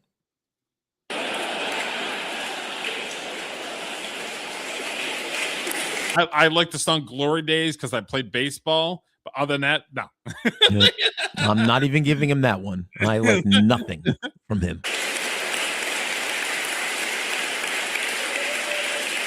And now he's just dancing in the dark. Clive Not Davis. really. He was born to run. Clive was big and bombastic and brave and full of ideas and just believed. You know, he dressed like a king, and he was born to run. The boss. I knew he was going to do everything. that. I knew it. Born to run. I knew it. God damn it. All right, so here's look, he ain't no Alicia Keys in this eulogy delivery thing. She was much better. Yeah. We're gonna give him a platform for about a minute before I run for the door. I'm gonna strangle you through my monitor if you keep this up. So it was 1972. I was a 22-year-old musician / beach bum arriving in New York on the Lincoln Transit bus. Hold on, beach bum in New York? Well, it's good. Jersey Shore, maybe like Atlantic City and stuff. I guess there's beaches there, maybe. Okay. I don't know. I'm with you. I picture just skyscraper. No, he's going to talk about Asbury Park. My family lives near Asbury Park. It's a dump, but there's a beach nearby. Really? Okay. Oh yeah. Now, 2 weeks earlier, I'd auditioned for the legendary John Hammond, and I'd been incredibly unbelievable. Okay, so the boss. You're acting like everybody knows who John Hammond is. We're music people, and I don't know who John Hammond is. I was thinking the same thing. Damn, like who? Unbelievably and enthusiastically received, but he told me, "You have to play for Clive." John told me, quote, "I've had my successes, I've had my failures, and Clive makes the final decisions." So, okay. So I come 2 weeks later, late one morning, walk into Clive's elegant office with John, with nothing but my whole world to lose. Was I nervous? A little bit. But I tried to judo myself on the way up in the elevator by saying, well, I've got nothing. The worst I can come out with is nothing. So I'll still have what I went in with. That's a good point. That is a good point. It almost worked, but not quite. We walked into Clive's elegant office, and the minute I walked in, Clive came around the desk and he took my hand in his and he said, "John has told me so much about you. I can't wait to hear you." Have I mentioned I hate Bruce Springsteen? Have I mentioned that yet? Very kind you mentioned that. I hate him too. Just making sure I mentioned that. So I sat down. I tentatively strummed my guitar. And this might be a hot take, and we're full of them most times. I never understood the appeal of him. He would come out with a song like "Glory Days" that I liked. I played baseball. I thought it was a catchy song. Yep. But I never understood the mainstream appeal with Bruce Springsteen. I'm just like, he's kind of mid, and they're propping him up like he's the greatest thing from sliced bread. It's a different, listen, here's my opinion. And you're not going to like this because you're a Bob Dylan guy. Early Bob Dylan. Okay. Late stuff from the 80s. No. Bruce Springsteen. See, I'm not a Bob Dylan guy. And Bruce Springsteen to me is part of the lineage from Bob Dylan. My best friend in high school was a massive Springsteen fan. Okay. And he would always say, oh, he's talking about the people, man. He's telling stories, man. I'm like, whatever. Sucks. His music stinks. Who cares? Nobody cares about lyrics. Yeah. And I'm a lyricist, and nobody cares about him. Yeah. But I get even my first wife was a huge fan of him, but I put a stop to that. I just never understood the mainstream appeal with him. Yeah. There's no accounting he had for dedicated fans, and I'm just like, I don't. Oh, see yeah. it. I don't I've see heard- it at all. My mom took two of my friends. She had 3 tickets to a Springsteen concert in DC, and she asked me if I wanted to go, and I'm like, no. So she took 2 of my buddies, like my high school buddies. Oh, really? They all said the show was great. He apparently does put on an amazing show. So if he does that, kudos to him for that. Well, now he's going to rant about Trump for 25 minutes. I don't want to hear any of that shit. That's a good point. But you see, he could put on the best show and go 3 hours. I don't care because the songs suck. I don't want to sit there for 3 hours and listen to that crap. Yeah, and he doesn't fit my. And I've talked about it before on the show where I have to know 10 songs before I go see somebody in concert. I don't know 10 Springsteen songs. You don't think so? I'll bet you would if you would. Maybe not 10. Yeah, you might be right. So he didn't even fit, and he's a legendary artist, and he doesn't fit into the qualifications. Maybe I'm wrong, Derek. Everybody seems to love the guy. It just never vibe with me. It's not my thing. His kind of music. Yeah, we'll listen to a little bit more of the guitar. I think I played him growing up in Saint in the City. Songs that would end up predominantly placed. You know, Clive Davis was born in the USA. Finished, Clive, smiling, simply said, "Welcome to Columbia Records." And in those few words, he changed my life forever. Forever. Nothing's been the same. That damn Trump took it away. On that day, Clive he took all my money away. 22-year-old Wait a minute. nobody. He did. I'm sorry if he came to the Clive Davis funeral and was started ranting about fucking Trump, I'd escort his ass out. Well, he's not gonna. I don't think he would get do the fuck out of here. that. But I don't think he's going to. But yeah, I've had enough. Yeah, my uncle lives a mile and a half from his house. So when I visit my uncle, I drive past Bruce Springsteen's house. Is it huge? It is massive. Is it really? Huge gate, and it's like you would have to take an Uber from the gate to the front door. It's a huge complex. And he's singing about, I mean, I'm just singing about the common man. I'm like, no, you're not. I've seen your house, you jackass. Yeah, he has a big ass mansion. Yeah, you know nothing about what normal people do. Champagne socialist. That's right. Okay, so a few years back. Oh no, not this guy. There was a incident where Jesse Smollett said that he was accosted by Trump supporters. Come to find out, he actually lied and then was in jail for like 6 months. Right. Now he's resurfaced, and I think this is a gay pride thing that he's doing. Wait, but what? He's just singing and dancing, and it's something.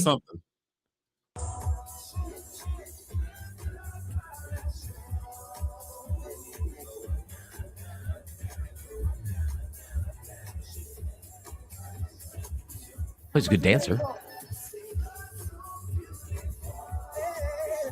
Wasn't there some Asian or like some Africans or something that were dressed up like Trump supporters that got him, and now they're dancing for him? That's a good point. Might be the same people. You're right. Could be. Nobody believed. When I heard that story, Derek, immediately I said, bullshit. That did not happen. Yeah. Anybody with an IQ over 70 would have seen that. He was on a hit show. He was on Empire during that time. Yeah. And it's like, what is the end game, dude? Like, why would you do that?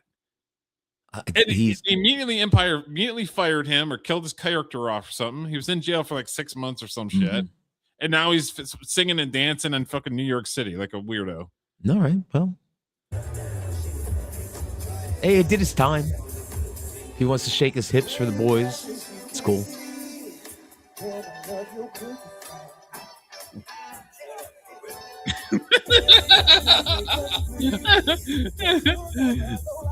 Go Juicy. Go Juicy. Go Juicy. It's your birthday. It's your birthday.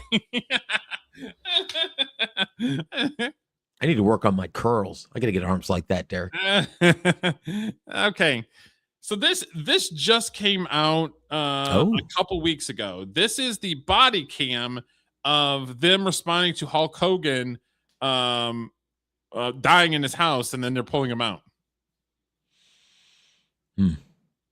Sad day. Yeah. Brother. I mean, yeah, I don't get, and we talked about this, and I think I did a solo stream about Hulk Hogan where it's like I was kind of busted up about it. I don't get busted up by many celebrities, but Hulk Hogan, he was my hero when I was a little kid. Sure. You know what I mean? So it's a lot like of kids. Yeah. That was a tough celebrity death. Yeah, we love Hulk Hogan on this channel. Yeah, that was tough.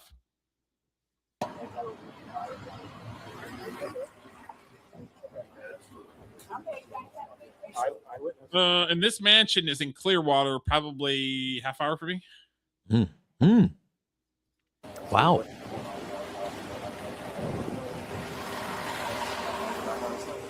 I pulled him over even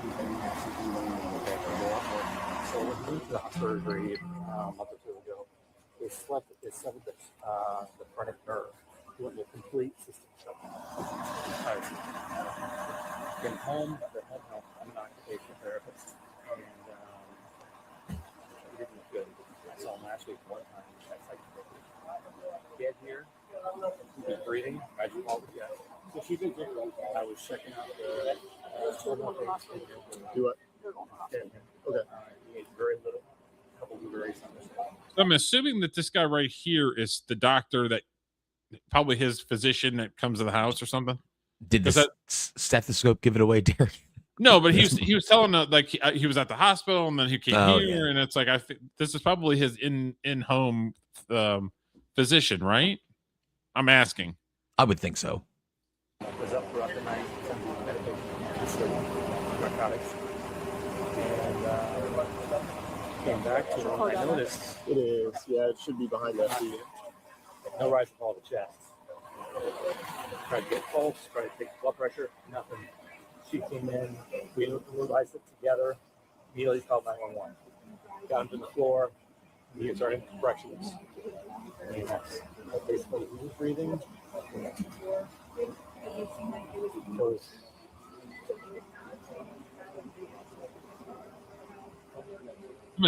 I'm assuming they have already pulled him out, right? I would think so. Can I grab your phone number real quick? Oh, yes, sir. 727. Maybe not. Maybe they're prepping him to put him in the bag and stuff. They're making sure he's dead. They didn't get up and give him a big boot and a leg drop. Might be taking license on you by chance? Yeah. Sure. Oh.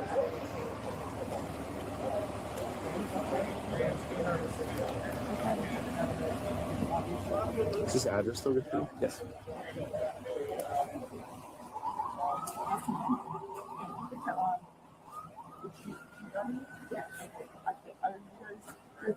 Anything else? If we need anything, we'll. He has the medical history. Yeah, we got everything. So he was able to give I'll us. take care of it. You said his son is coming here, is that right? No, meeting us at the hospital. Okay, gotcha. Okay.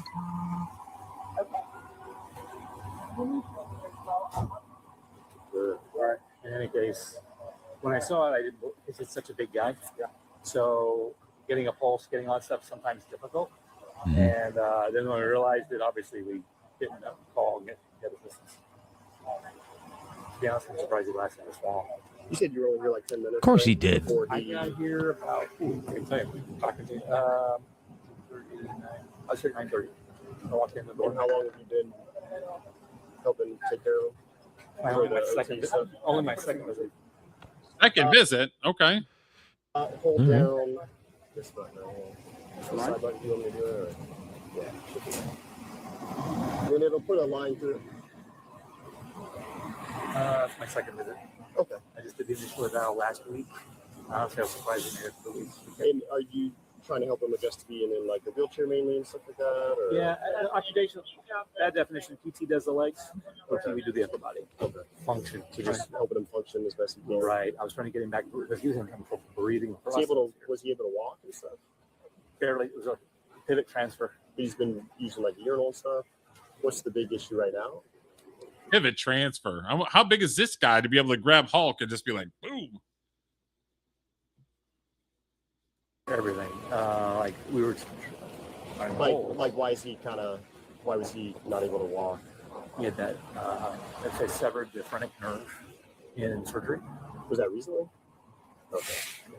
So he had a back surgery, or what was it? It was, honestly, he's had so many surgeons. Okay. The phrenic nerve is a nerve that involves respiratory. Okay. And if you slice that, which is hard to do, the doctor. Okay. But so that's off the record. The surgery was for what exactly? Let's see, because he's had so many. I would assume that the body after a while has pretty much had enough with him. Surgery after surgery, back surgeries, all kind. Like he had a bunch of back surgeries. All the pain medicine he was taking is crazy.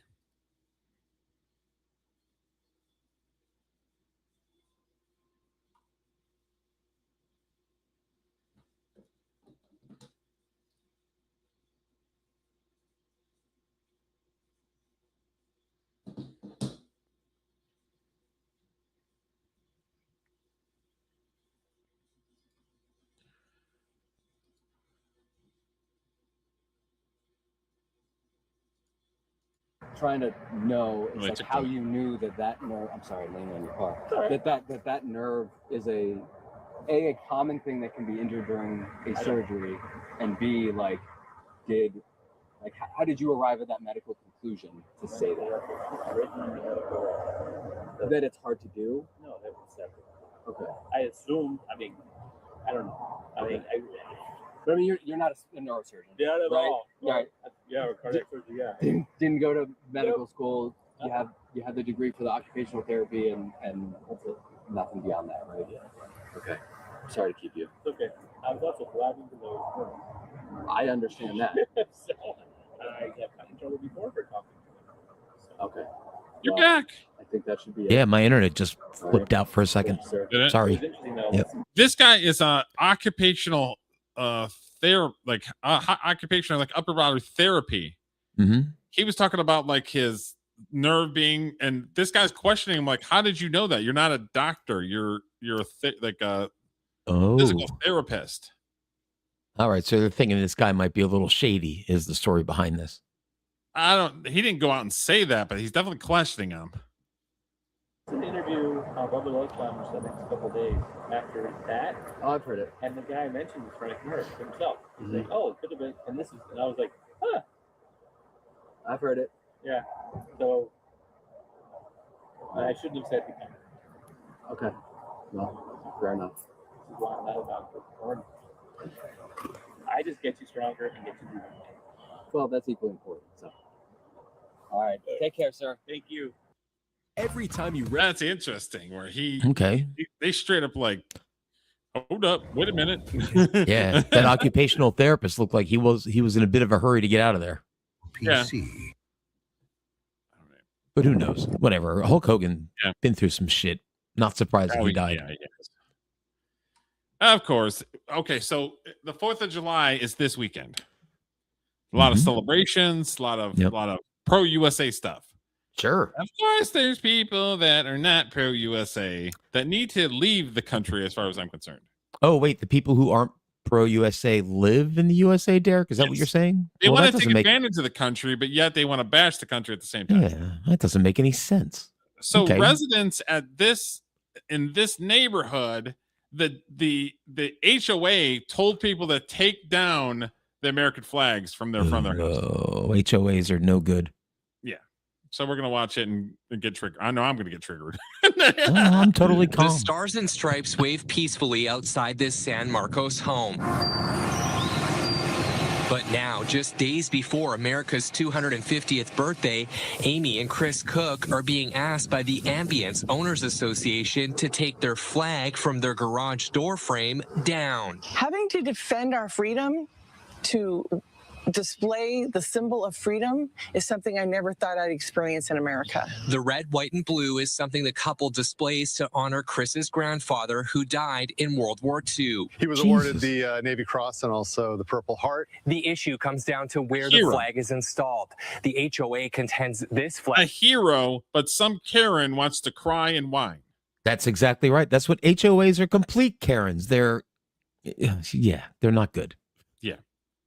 is installed on common area property, but the homeowners now facing a $100 fine disagree. Ours is placed on the fascia. Around the corner, Terry Collins has also been told to take down her flag. We've lived here 35 years. It's been here 35 years. Collins believes she has the law on her side. The 2005 Freedom to Display the American Flag Act states in part that a condominium association may not adopt or enforce any policy that would restrict or prevent a member from displaying the U.S. flag on residential property within the association with respect to which such member has a separate ownership interest or a right to exclusive possession or use. Free speech attorney David Loy says California law allows HOAs to put some limits on the size and location of flags, but the general rule is that HOAs, even if they're still private entities and not subject to the First Amendment, they still don't have a blank check to say no signs, no flags whatsoever on your own private property. I understand some of your neighbors have taken down their flags in recent days, but you're leaving yours up. Tell us why. Because I'm not going to be bullied by them. I like her. I like her. will make their case to the HOA board at a hearing Tuesday. No one from the Owners Association. He's my favorite. In return requests for comment. It's Derek's wife. Austin Grabish, ABC 10 News. That's just, it's sad. Yeah, 4th I mean, of July.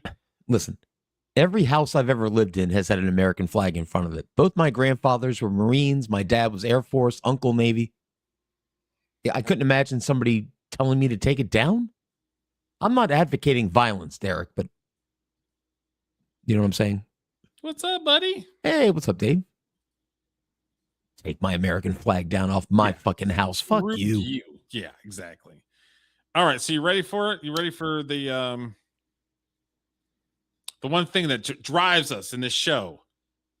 Dum dum dum dum dum de doo de dum dum dum dum dum dum de doo de dum dum dum dum dum dum de doo de dum. Wow wow wow wow. So there is a growing TikTok trend about taking Benadryl.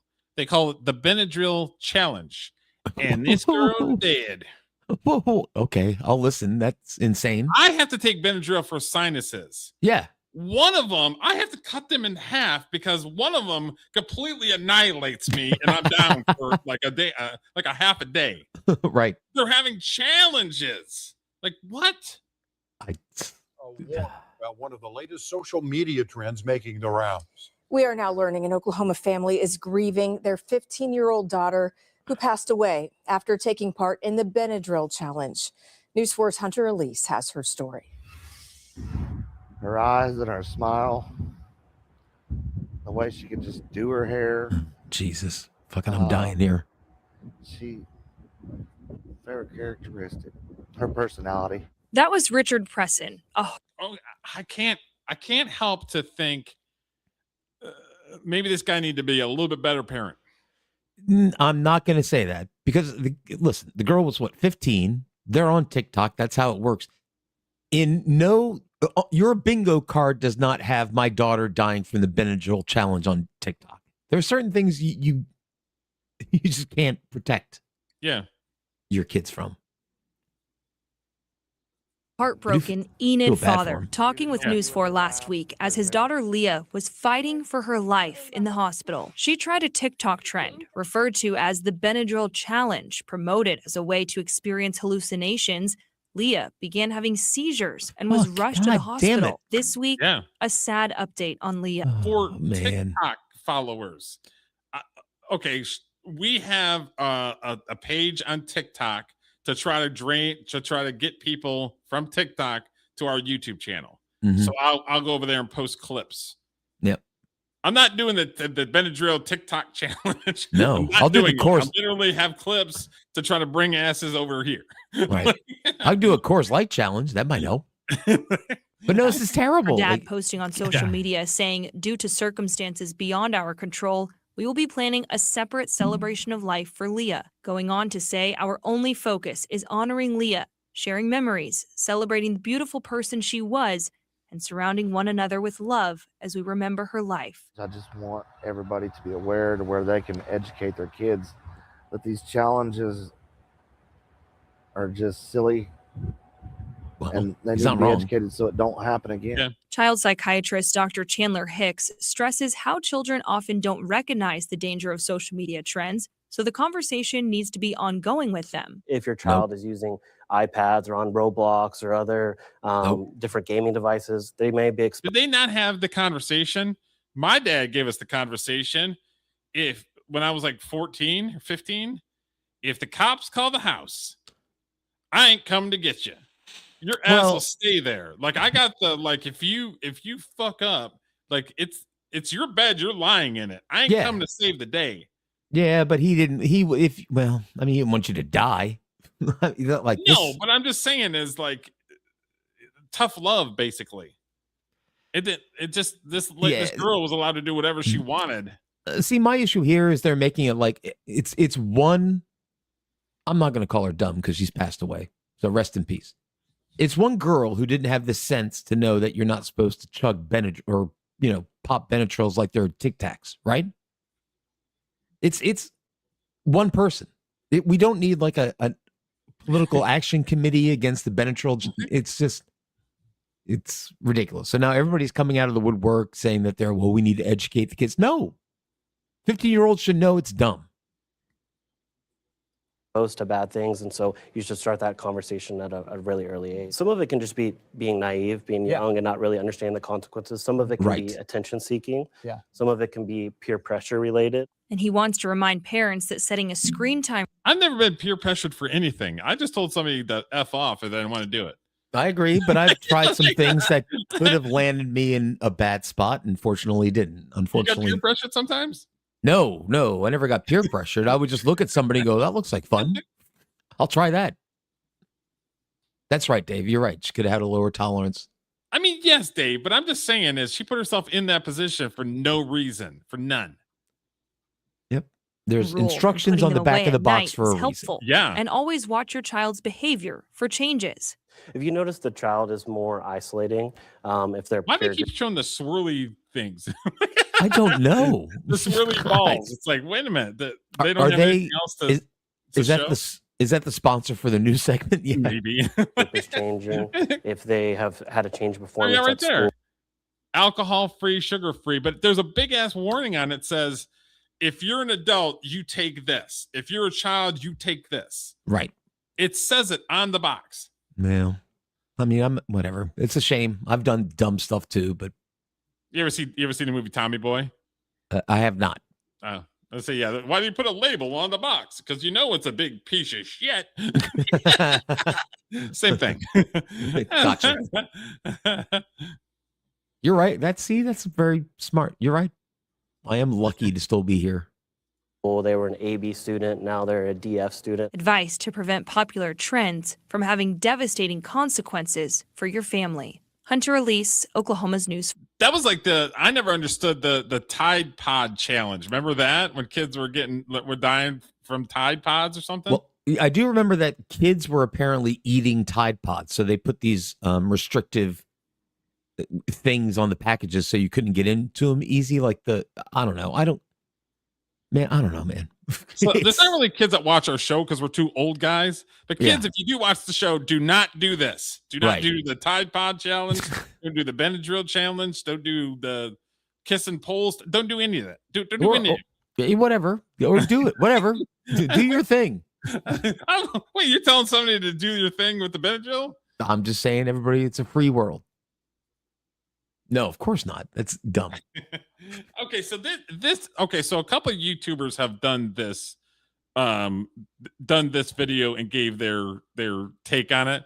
So I'm like, yeah, it's what we do, so we're going to give our take on it. Okay. So I'm going to play the video and then we're going to comment. What's the over under on actual good movies Stallone has made? Oof. I think it's like 4, dude. I mean, number one, obviously, by far, You're going to say Demolition Man. I was going to say Demolition. You know me too well. For sure, Demolition Man. I know you love Demolition Man, and I'll give you that. Number 2, Rocky. Tango and Cash. Yes, I enjoy that movie very much. Yeah. But I don't. It's not a good movie. It's not a good movie. I would say Rocky, First Blood, Copland, and Rocky 3. Copland, I like. I don't give a shit. Rocky. Yeah, you don't. You don't give a shit about Rocky movies. Of course, because you're communist. Communists don't like Rocky movies. Have I mentioned I hate potheads? But okay. He's just a moron. He's being a contrarian.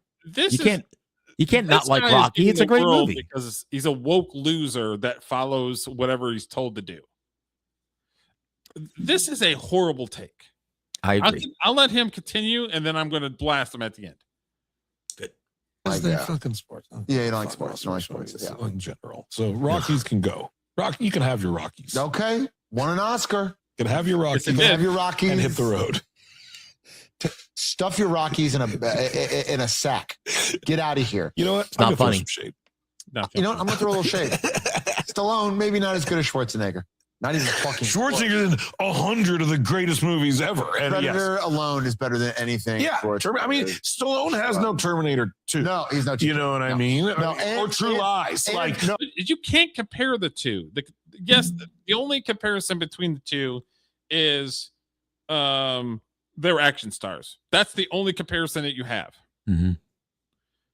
Okay, so are you a Stallone guy? Have you watched a lot of Sylvester Stallone movies over the years? Probably 7 or 8, sure. Yeah, I know enough about him. Demolition Man. Yep, seen that. All 4 of the Rocky movies. I've seen all 6 of the Rocky movies. And Creed. Mm-hmm.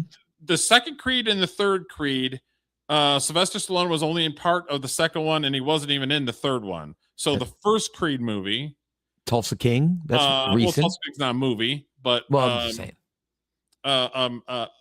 Cobra. Yep, Dredd. Tango and Cash. Wasn't Judge Dredd? Wasn't he in that? Judge Dredd, that was shitty. Well, I'm just throwing movies out. What's the one with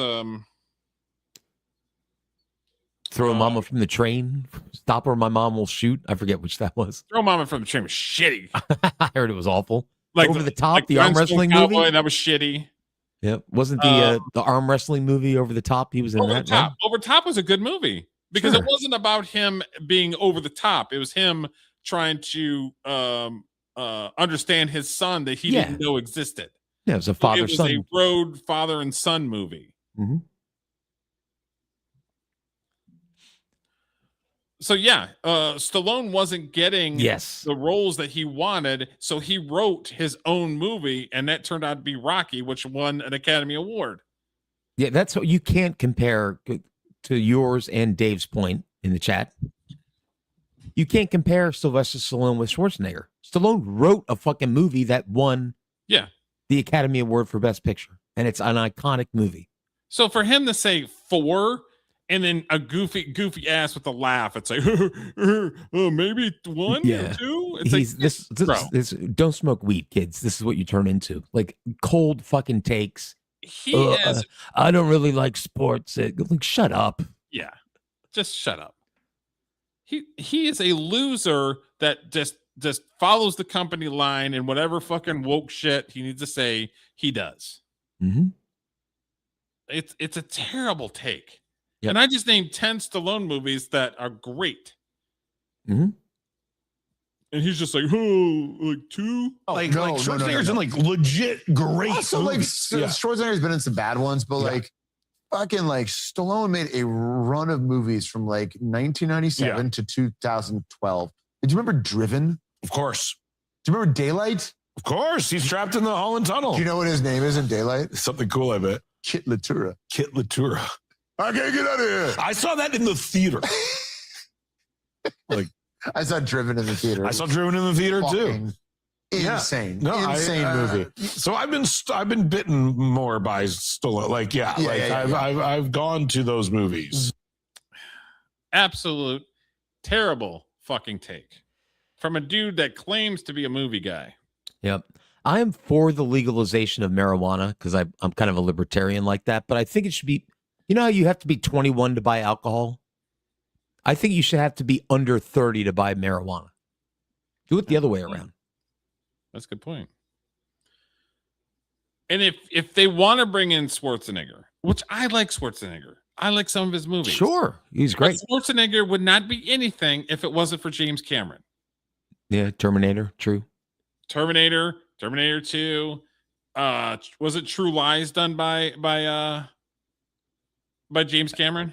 I think so. That's the one with Jamie Lee Curtis in it, right? Yes.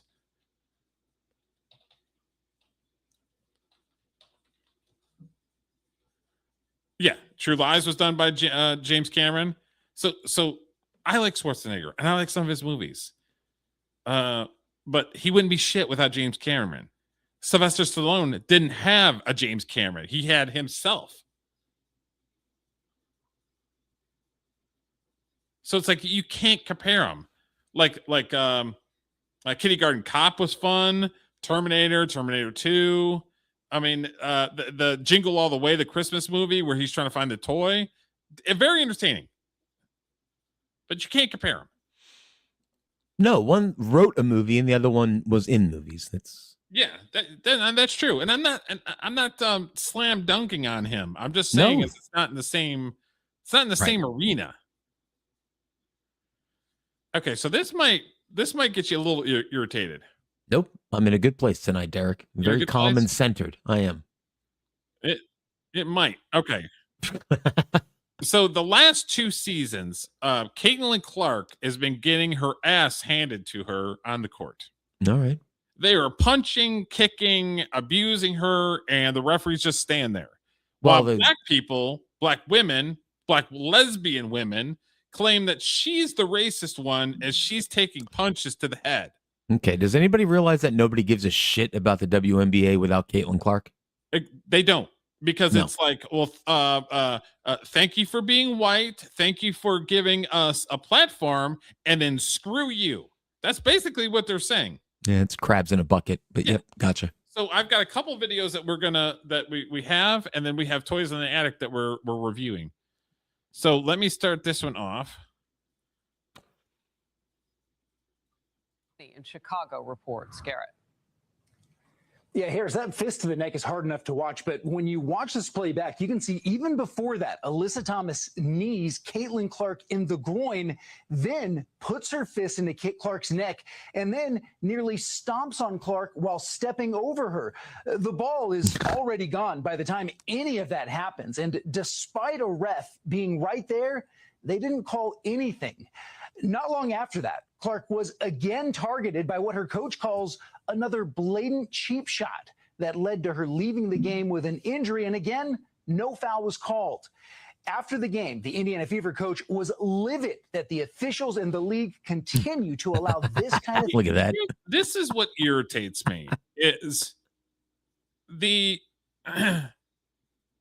okay, for example, Tiger Woods. I don't know if you follow golf. I don't know if you're a golf person. Not really. When Tiger Woods came onto the scene and you had just a bunch of white stuffy men playing golf with the high pants and everything. Yeah, sure. Right. You got right. And then all of a sudden they saw Tiger Woods could actually play. Okay. They're like, okay, now we can make some money on this guy. So they basically jumped on his side, promoted the shit out of him. Nike signed him, and they basically rode the Tiger Woods train until it fell off the tracks with him and his infidelity stuff and his drinking and driving and all that stuff. Okay. Hey, yep. You would think that they would do the same thing with Caitlin Clark, where it's like they would kind of use her to get their own bag. No, they're not. We hate her because she's straight and she's white. That's what it's presenting to me. I think they hate her because she's better than them. And quite frankly, what I just saw there, they should arrest them. Yeah. Instead of embracing it and saying, look, we're going to use this girl because as far as ratings wise, Caitlin Clark games are the highest rating. Everything else sucks. It's just when she's in the game, people watch it. It's a fake sport. Really? So it's a fake sport. I'm just saying, like, You would think that they would embrace it to try to get a bag, and they don't. No. They just call her racist and punch her and kick her and everything else. It's the dumbest stuff I've ever seen. Maybe they should legalize fighting in the WNBA like the NHL. Just let them go at it. Yeah. A generational talent and a WNBA superstar who had 2 cheap shots right there that weren't called. And I just say again, absolutely unacceptable. And it's just when you have these things continue to happen time and time again, eventually it gets frustrating. After those videos went viral late yesterday, the WNBA decided to take action, and the punishment for recklessly targeting and endangering the league's biggest star was a single-game suspension for Alyssa Thomas and a flagrant foul too. So we could assault and battery and get 1 game suspension. It's so I don't like to hear even the coach. Why don't they just come out and say what the problem is? These black women don't like the white girl, and they're trying to beat her up. That's the problem, right? Yeah. Okay, we'll just say it. Don't hide behind it. That carries a $1,000 fine. The Phoenix Mercury appeared to mock the whole thing, posting and then quickly deleting this meme after the game, showing a Mercury player on the floor. These latest incidents are only fueling critics who argue the league doesn't value. This is why you can't have women's sports. And I understand that it's a hot take. This is why. Because women don't know how to act. It's all emotion. I don't like her. She looked at me wrong. She smells goofy. She does this. She's too good. It's constant. And then you add the race factor on top of just a bunch of freaking women. That's what I'm saying. Just let them fight like in hockey. Put a cager on that shit. Just battle royal. Just put I all love the it. teams in there. I go see that. And is not protecting its biggest star who's elevated women's basketball to places it's never been with record TV deals and view. Yeah, right here. 454,000 in 2023. 1.119 million in 2024. They want to see her, and these bitches are nothing but racist and jealous. Well, I mean, I can't argue with that. I don't even know that anybody wants. People have been gaslit into thinking the WNBA is a thing. It's not. If you want to watch basketball, watch the men. They're better at it. Yeah, that's true. It's crazy to me that they're not saying, okay, we're going to use this girl to get a bag. Nah, they're not. Numbers, I wonder how much she sold makes. out arenas I don't know. whenever and wherever Caitlin Clark is playing. Harris? Yeah, I'm looking at some of the stats that were just handed to me right now. I mean, this is incredible, the impact she's had. I'll get into it. Garrett, thank you. Gianno Caldwell, Fox News political analyst, is with me now. Okay, so then I've got this take. Okay, so this guy is the podcast is called Speakeasy. It's on what is it on? It's Emilio Ocho. And of course he has football player. I think he was a defensive back or safety. Okay. This guy had time would be better without Caitlin Clark because and then she is an additive. Caitlin Clark has gotten the WNBA over the necessary threshold they needed. Now people are watching. Now we realize, there's talent in the W. Talent that's actually even greater than Caitlin Clark. And I'm not just talking about bigs like Asia. I'm talking about the Olivia Miles. I'm talking about the Paige Beckers. I'm talking about Mitchells. Caitlin got the necessary eyes there. But now that the eyes are there, we don't necessarily need her anymore. Caitlin did what only Caitlin could do. Who's we? And we don't necessarily need her to do anymore. Thank you. Because the black people said that the white girl is getting too much press. Well, but hold up, Derek. He has glasses on. He must be smart. So I'm going to listen to him. Thank you, Caitlin. We can take it from here. This is the most racist shit I've ever heard in my life. I like that he's open about it, though. I appreciate that. Now you're saying that the WNBA needs to be cognizant of where they put Caitlin Clark on posters. The WNBA and the officials need to alter the rules for Caitlin Clark. The WNBA and opposing players need to treat Caitlin Clark more gently.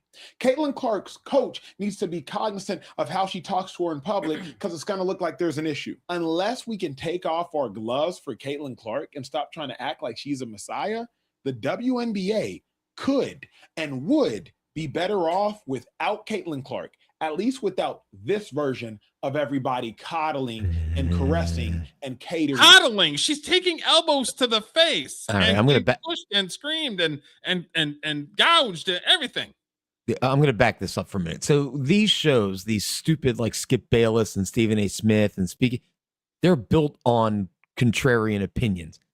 I don't believe he really thinks what he's saying. I think he's saying it to get a hot take out there. It's fake. It's performative.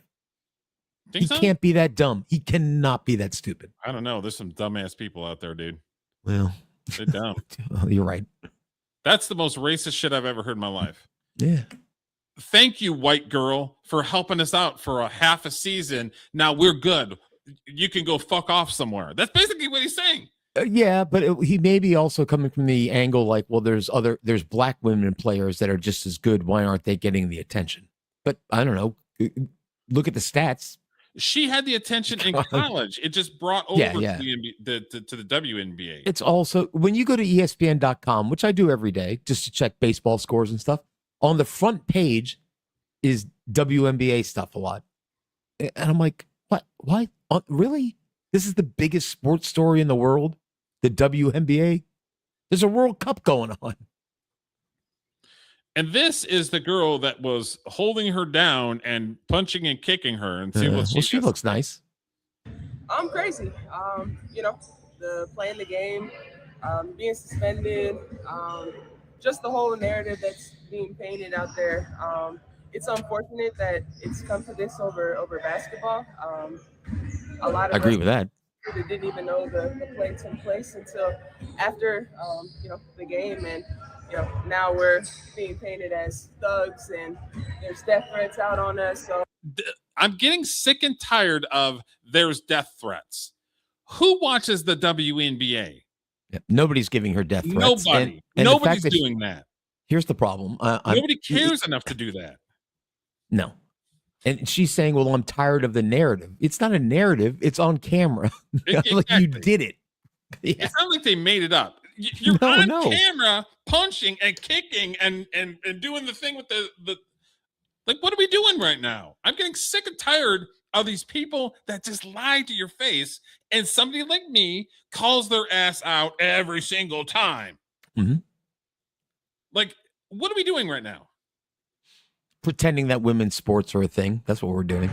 It's really unacceptable. It's unacceptable. You're playing. You're the one that got suspended. And it's on video. So you can't sit there and be like, well, she just happened to run into my fist. I don't know. No, Derek, she didn't do nothing, Derek. It's retarded. Something that needs to change in this league, and I'm just really sick and tired of it. You're sick and tired of it. I'm sick and tired of you being a lying bitch. Oh, Derek, you've done me, Derek. You got me. I'm a little annoyed now. 5 seconds was nothing but lie and gaslighting. I'm trying to be 5 seconds. I'm trying to be peace and love, Derek, but you got me on that one. It's ridiculous. It's the WNBA. It's fake. It wouldn't exist if it wasn't for the NBA, who's financing it. Drives me insane, dude. Yeah. Well, I just don't watch it and don't go to the games, and that's all I can do. That's all you can do. Like, you ours what you ours. Like Popeye. Yep. Check the private chat, Derek. I need 60. Okay. Let me get this ready to go.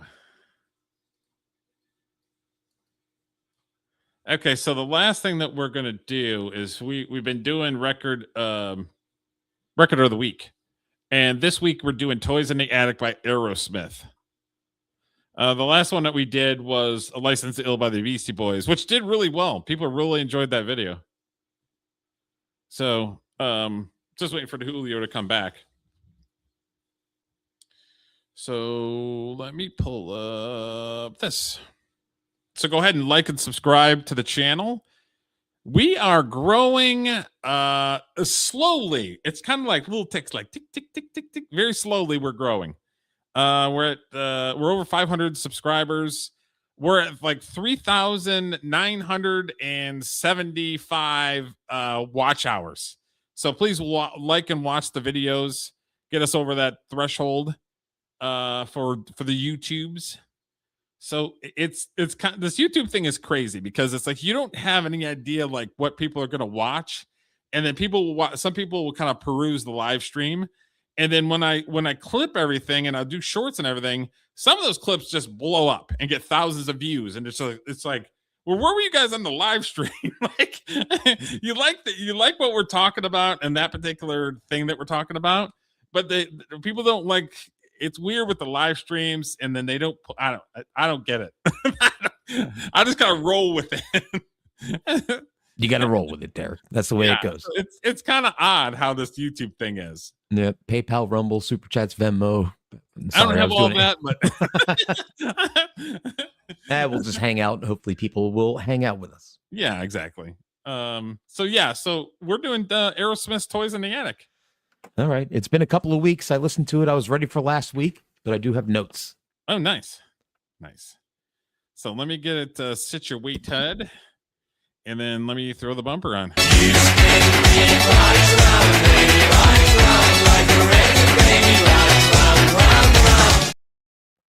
Okay.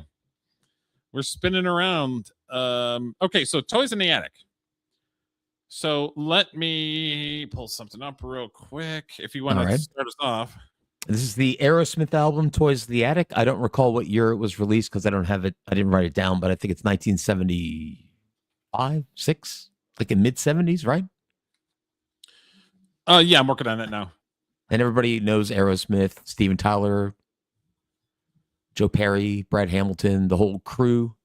Huge band. This album has some of their most iconic songs on it, for sure. But it's a bit of a child of the 70s, I would say. It's a little dated, huh? Some of the songs are a little dated, I would say. But there's a lot of good stuff, for sure. Okay, so Toys in the Attic was most commonly referred to Aerosmith's breakthrough album, 1975 album. Hits include Sweet Emotion, good stuff. Walk This Way, and the high energy Toys in the Attic. Toys. Great song. Yeah. And I know Rick Beato had interviewed a couple of guys from Aerosmith a couple months ago, and they were talking about the different sounds that they used to do to try to make their songs sound a little different. Yeah, there's a lot of that on this album. There's a lot of like, it's not muffled, but it's kind of like a different sounding background because they were experimenting with different sounds from like the EP, from the not the EPs, from the Magnum from you hook your guitar to your amplifier. Thank you. Sure. They were experimenting with different sounds coming from the amplifier. So a lot of the songs work, but then every once in a while you're kind of like, what is going on in the background? Yeah, but well, it kind of like I listened to the album and I thought I heard some experimentation on it. There were some songs that just sounded different than others. So it wasn't all your standard Aerosmith blues songs. They actually did some different stuff for some of the songs. Like probably one of my favorite songs on the album is Big 10 Inch. Okay. Because it's like a swing with a horn section. It just sticks right out at you. So yeah, it was definitely it's a different sounding album, definitely, with a lot of experimentation. And in my opinion, they were better when they were doing drugs and when they weren't doing drugs. Well, many such cases. That is true. But the opener, Toys in the Attic, is great. I mean, this album comes out, it punches you right in the face when it starts, and I love it. But then the next two songs, which are Uncle Salty and Adam's Apple, suck. And I'm like, well, wait a minute. Well, you were doing good there for a minute. Yeah. Then they hit you with Walk This Way, Big 10 Inch, Sweet Emotion. And you're like, okay, Sweet Emotion is great, especially the outro part when they're just sort of jamming. There's no words. I love that bit. It's so good. Yeah. Yeah, I can't get to pull up the thing. Anyway. That's all right. So yeah, even like with Sweet Emotion is the beginning of it there. Yep. With the bass coming in. Yeah.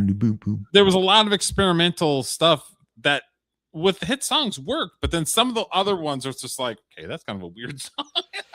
Yeah, but I like bands that take chances like that. Like it. Yeah. I mean, this album has bangers on it. There's a ton of them, but the other half, like half of it are great, half of it is great, and the other half is like, well, it was good try to me.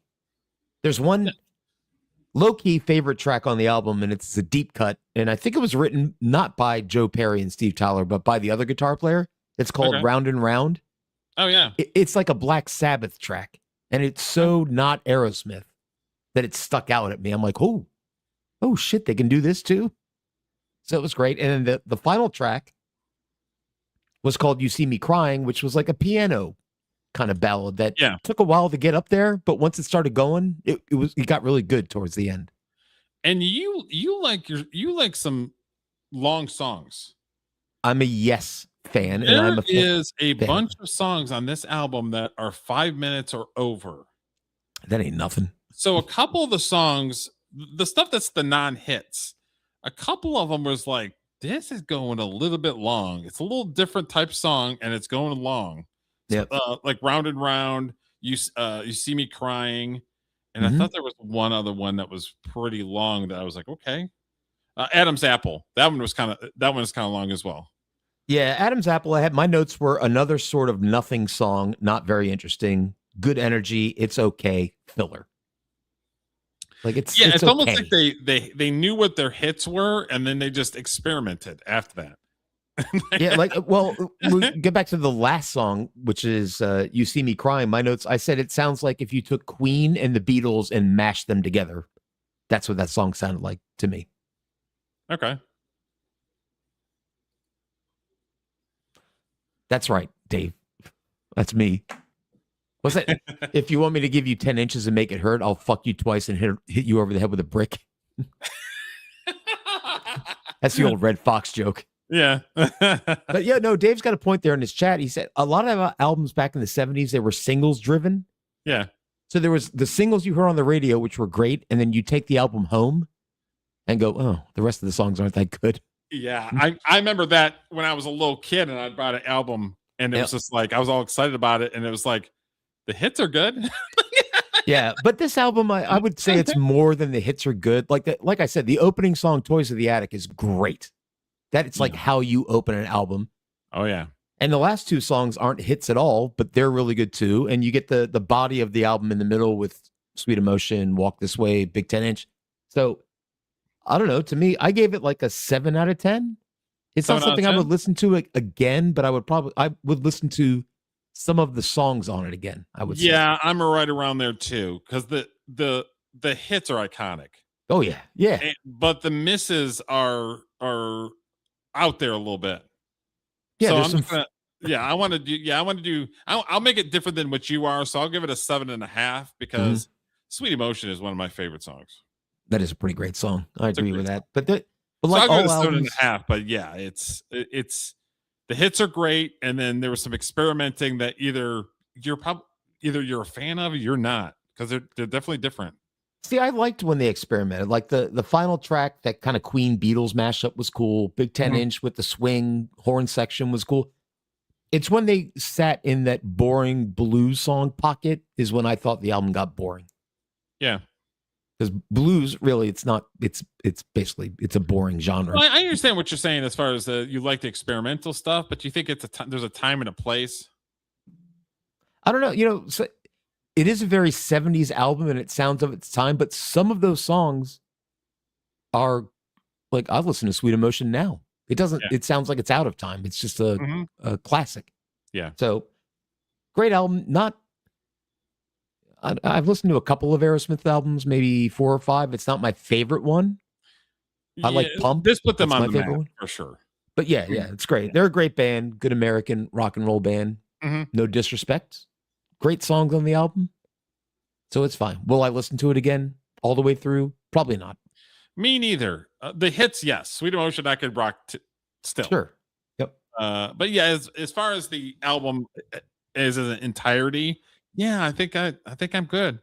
Yeah, It was fun to listen to it. It didn't bother me. It was like 35 minutes long. 40 And you're a minutes. musician, so you do like the experimental stuff. I like the hits, baby. Give me the heat.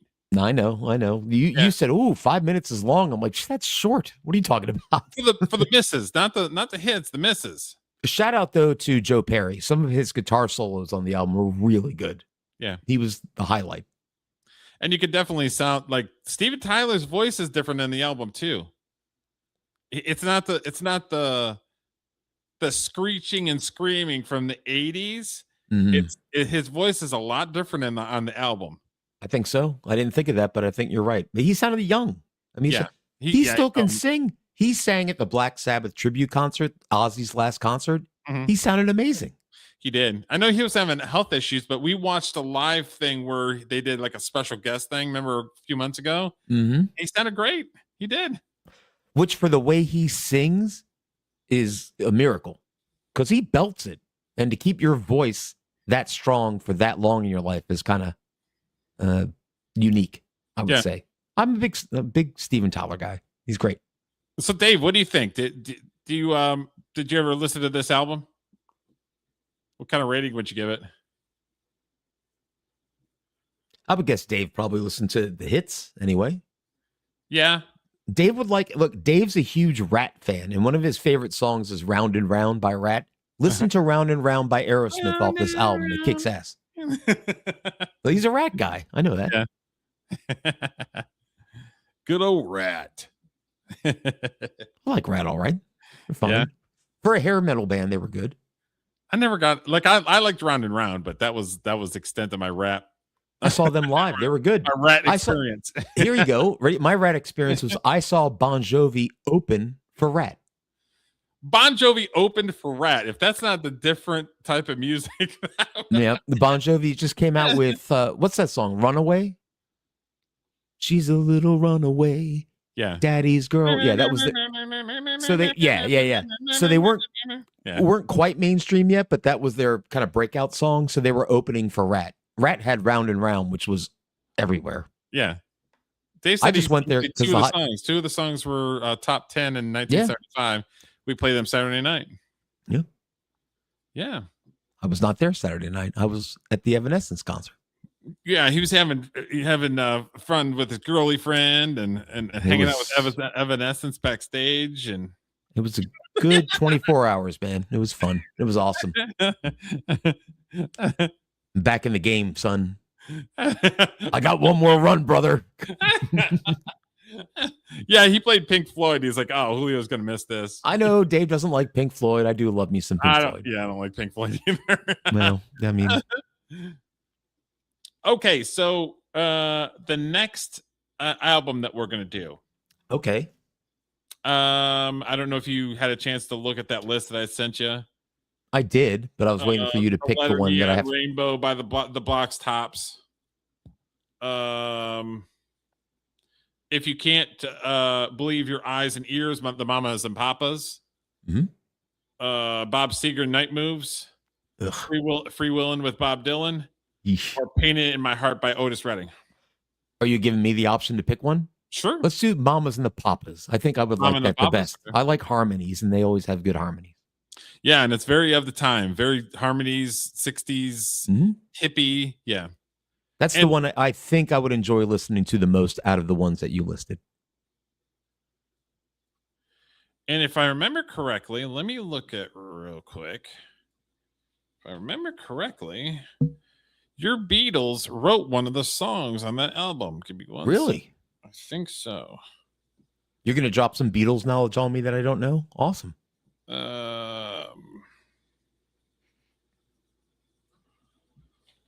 What song was written by the Beatles?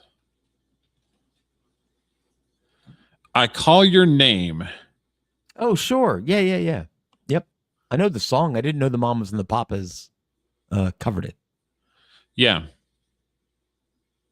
I Call Your Name was a song recorded by the English group The Beatles, credited for Lennon and McCartney. Yeah, it was written primarily by John Lennon with assistance from Paul McCartney. And the Mamas and Papas have that song that they covered on that album. All right. And Well, that's it'll be next. That's the one that has Monday. It's like all the mamas and the papas are harmonies. That's why they're good. And they were just fucking each other. Yeah, there was some freaky ass shit going on in that band. That's for sure. Going on in that album. See here. I'm looking at the songs real quick so we can give a little highlight. Okay, yeah. So Monday, Straight Shooter, Got a Feeling, I Call Your Name, Do You Want to Dance, Go Where You Wanna, California Dreamin', Spanish Harlem, Somebody Groovy, Hey Girl, You Baby, and In Crowd. All right. I'll check it out. It's probably the good thing about the older albums is they're short. Yeah. Oh, yeah. I think if I remember correctly, when I was looking at it, it was only like 30 minutes, maybe. Yeah. Half hour, 40 minutes. That's usually how they tracked. Yeah. So, yep. So that will be the next album that we do next Tuesday. Sounds good. After the holiday. So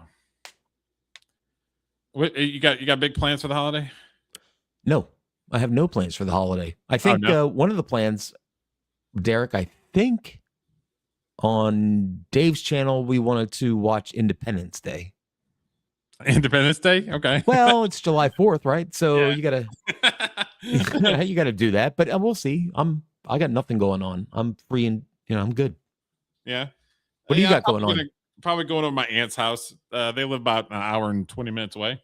That's cool. That's cool. Hang out with them for the 4th of July. I'm actually surprised my kid's mom didn't want to do something at her house. Usually we kind of all get together on these big holidays, but I guess she's got something going on. Whatever. Yeah.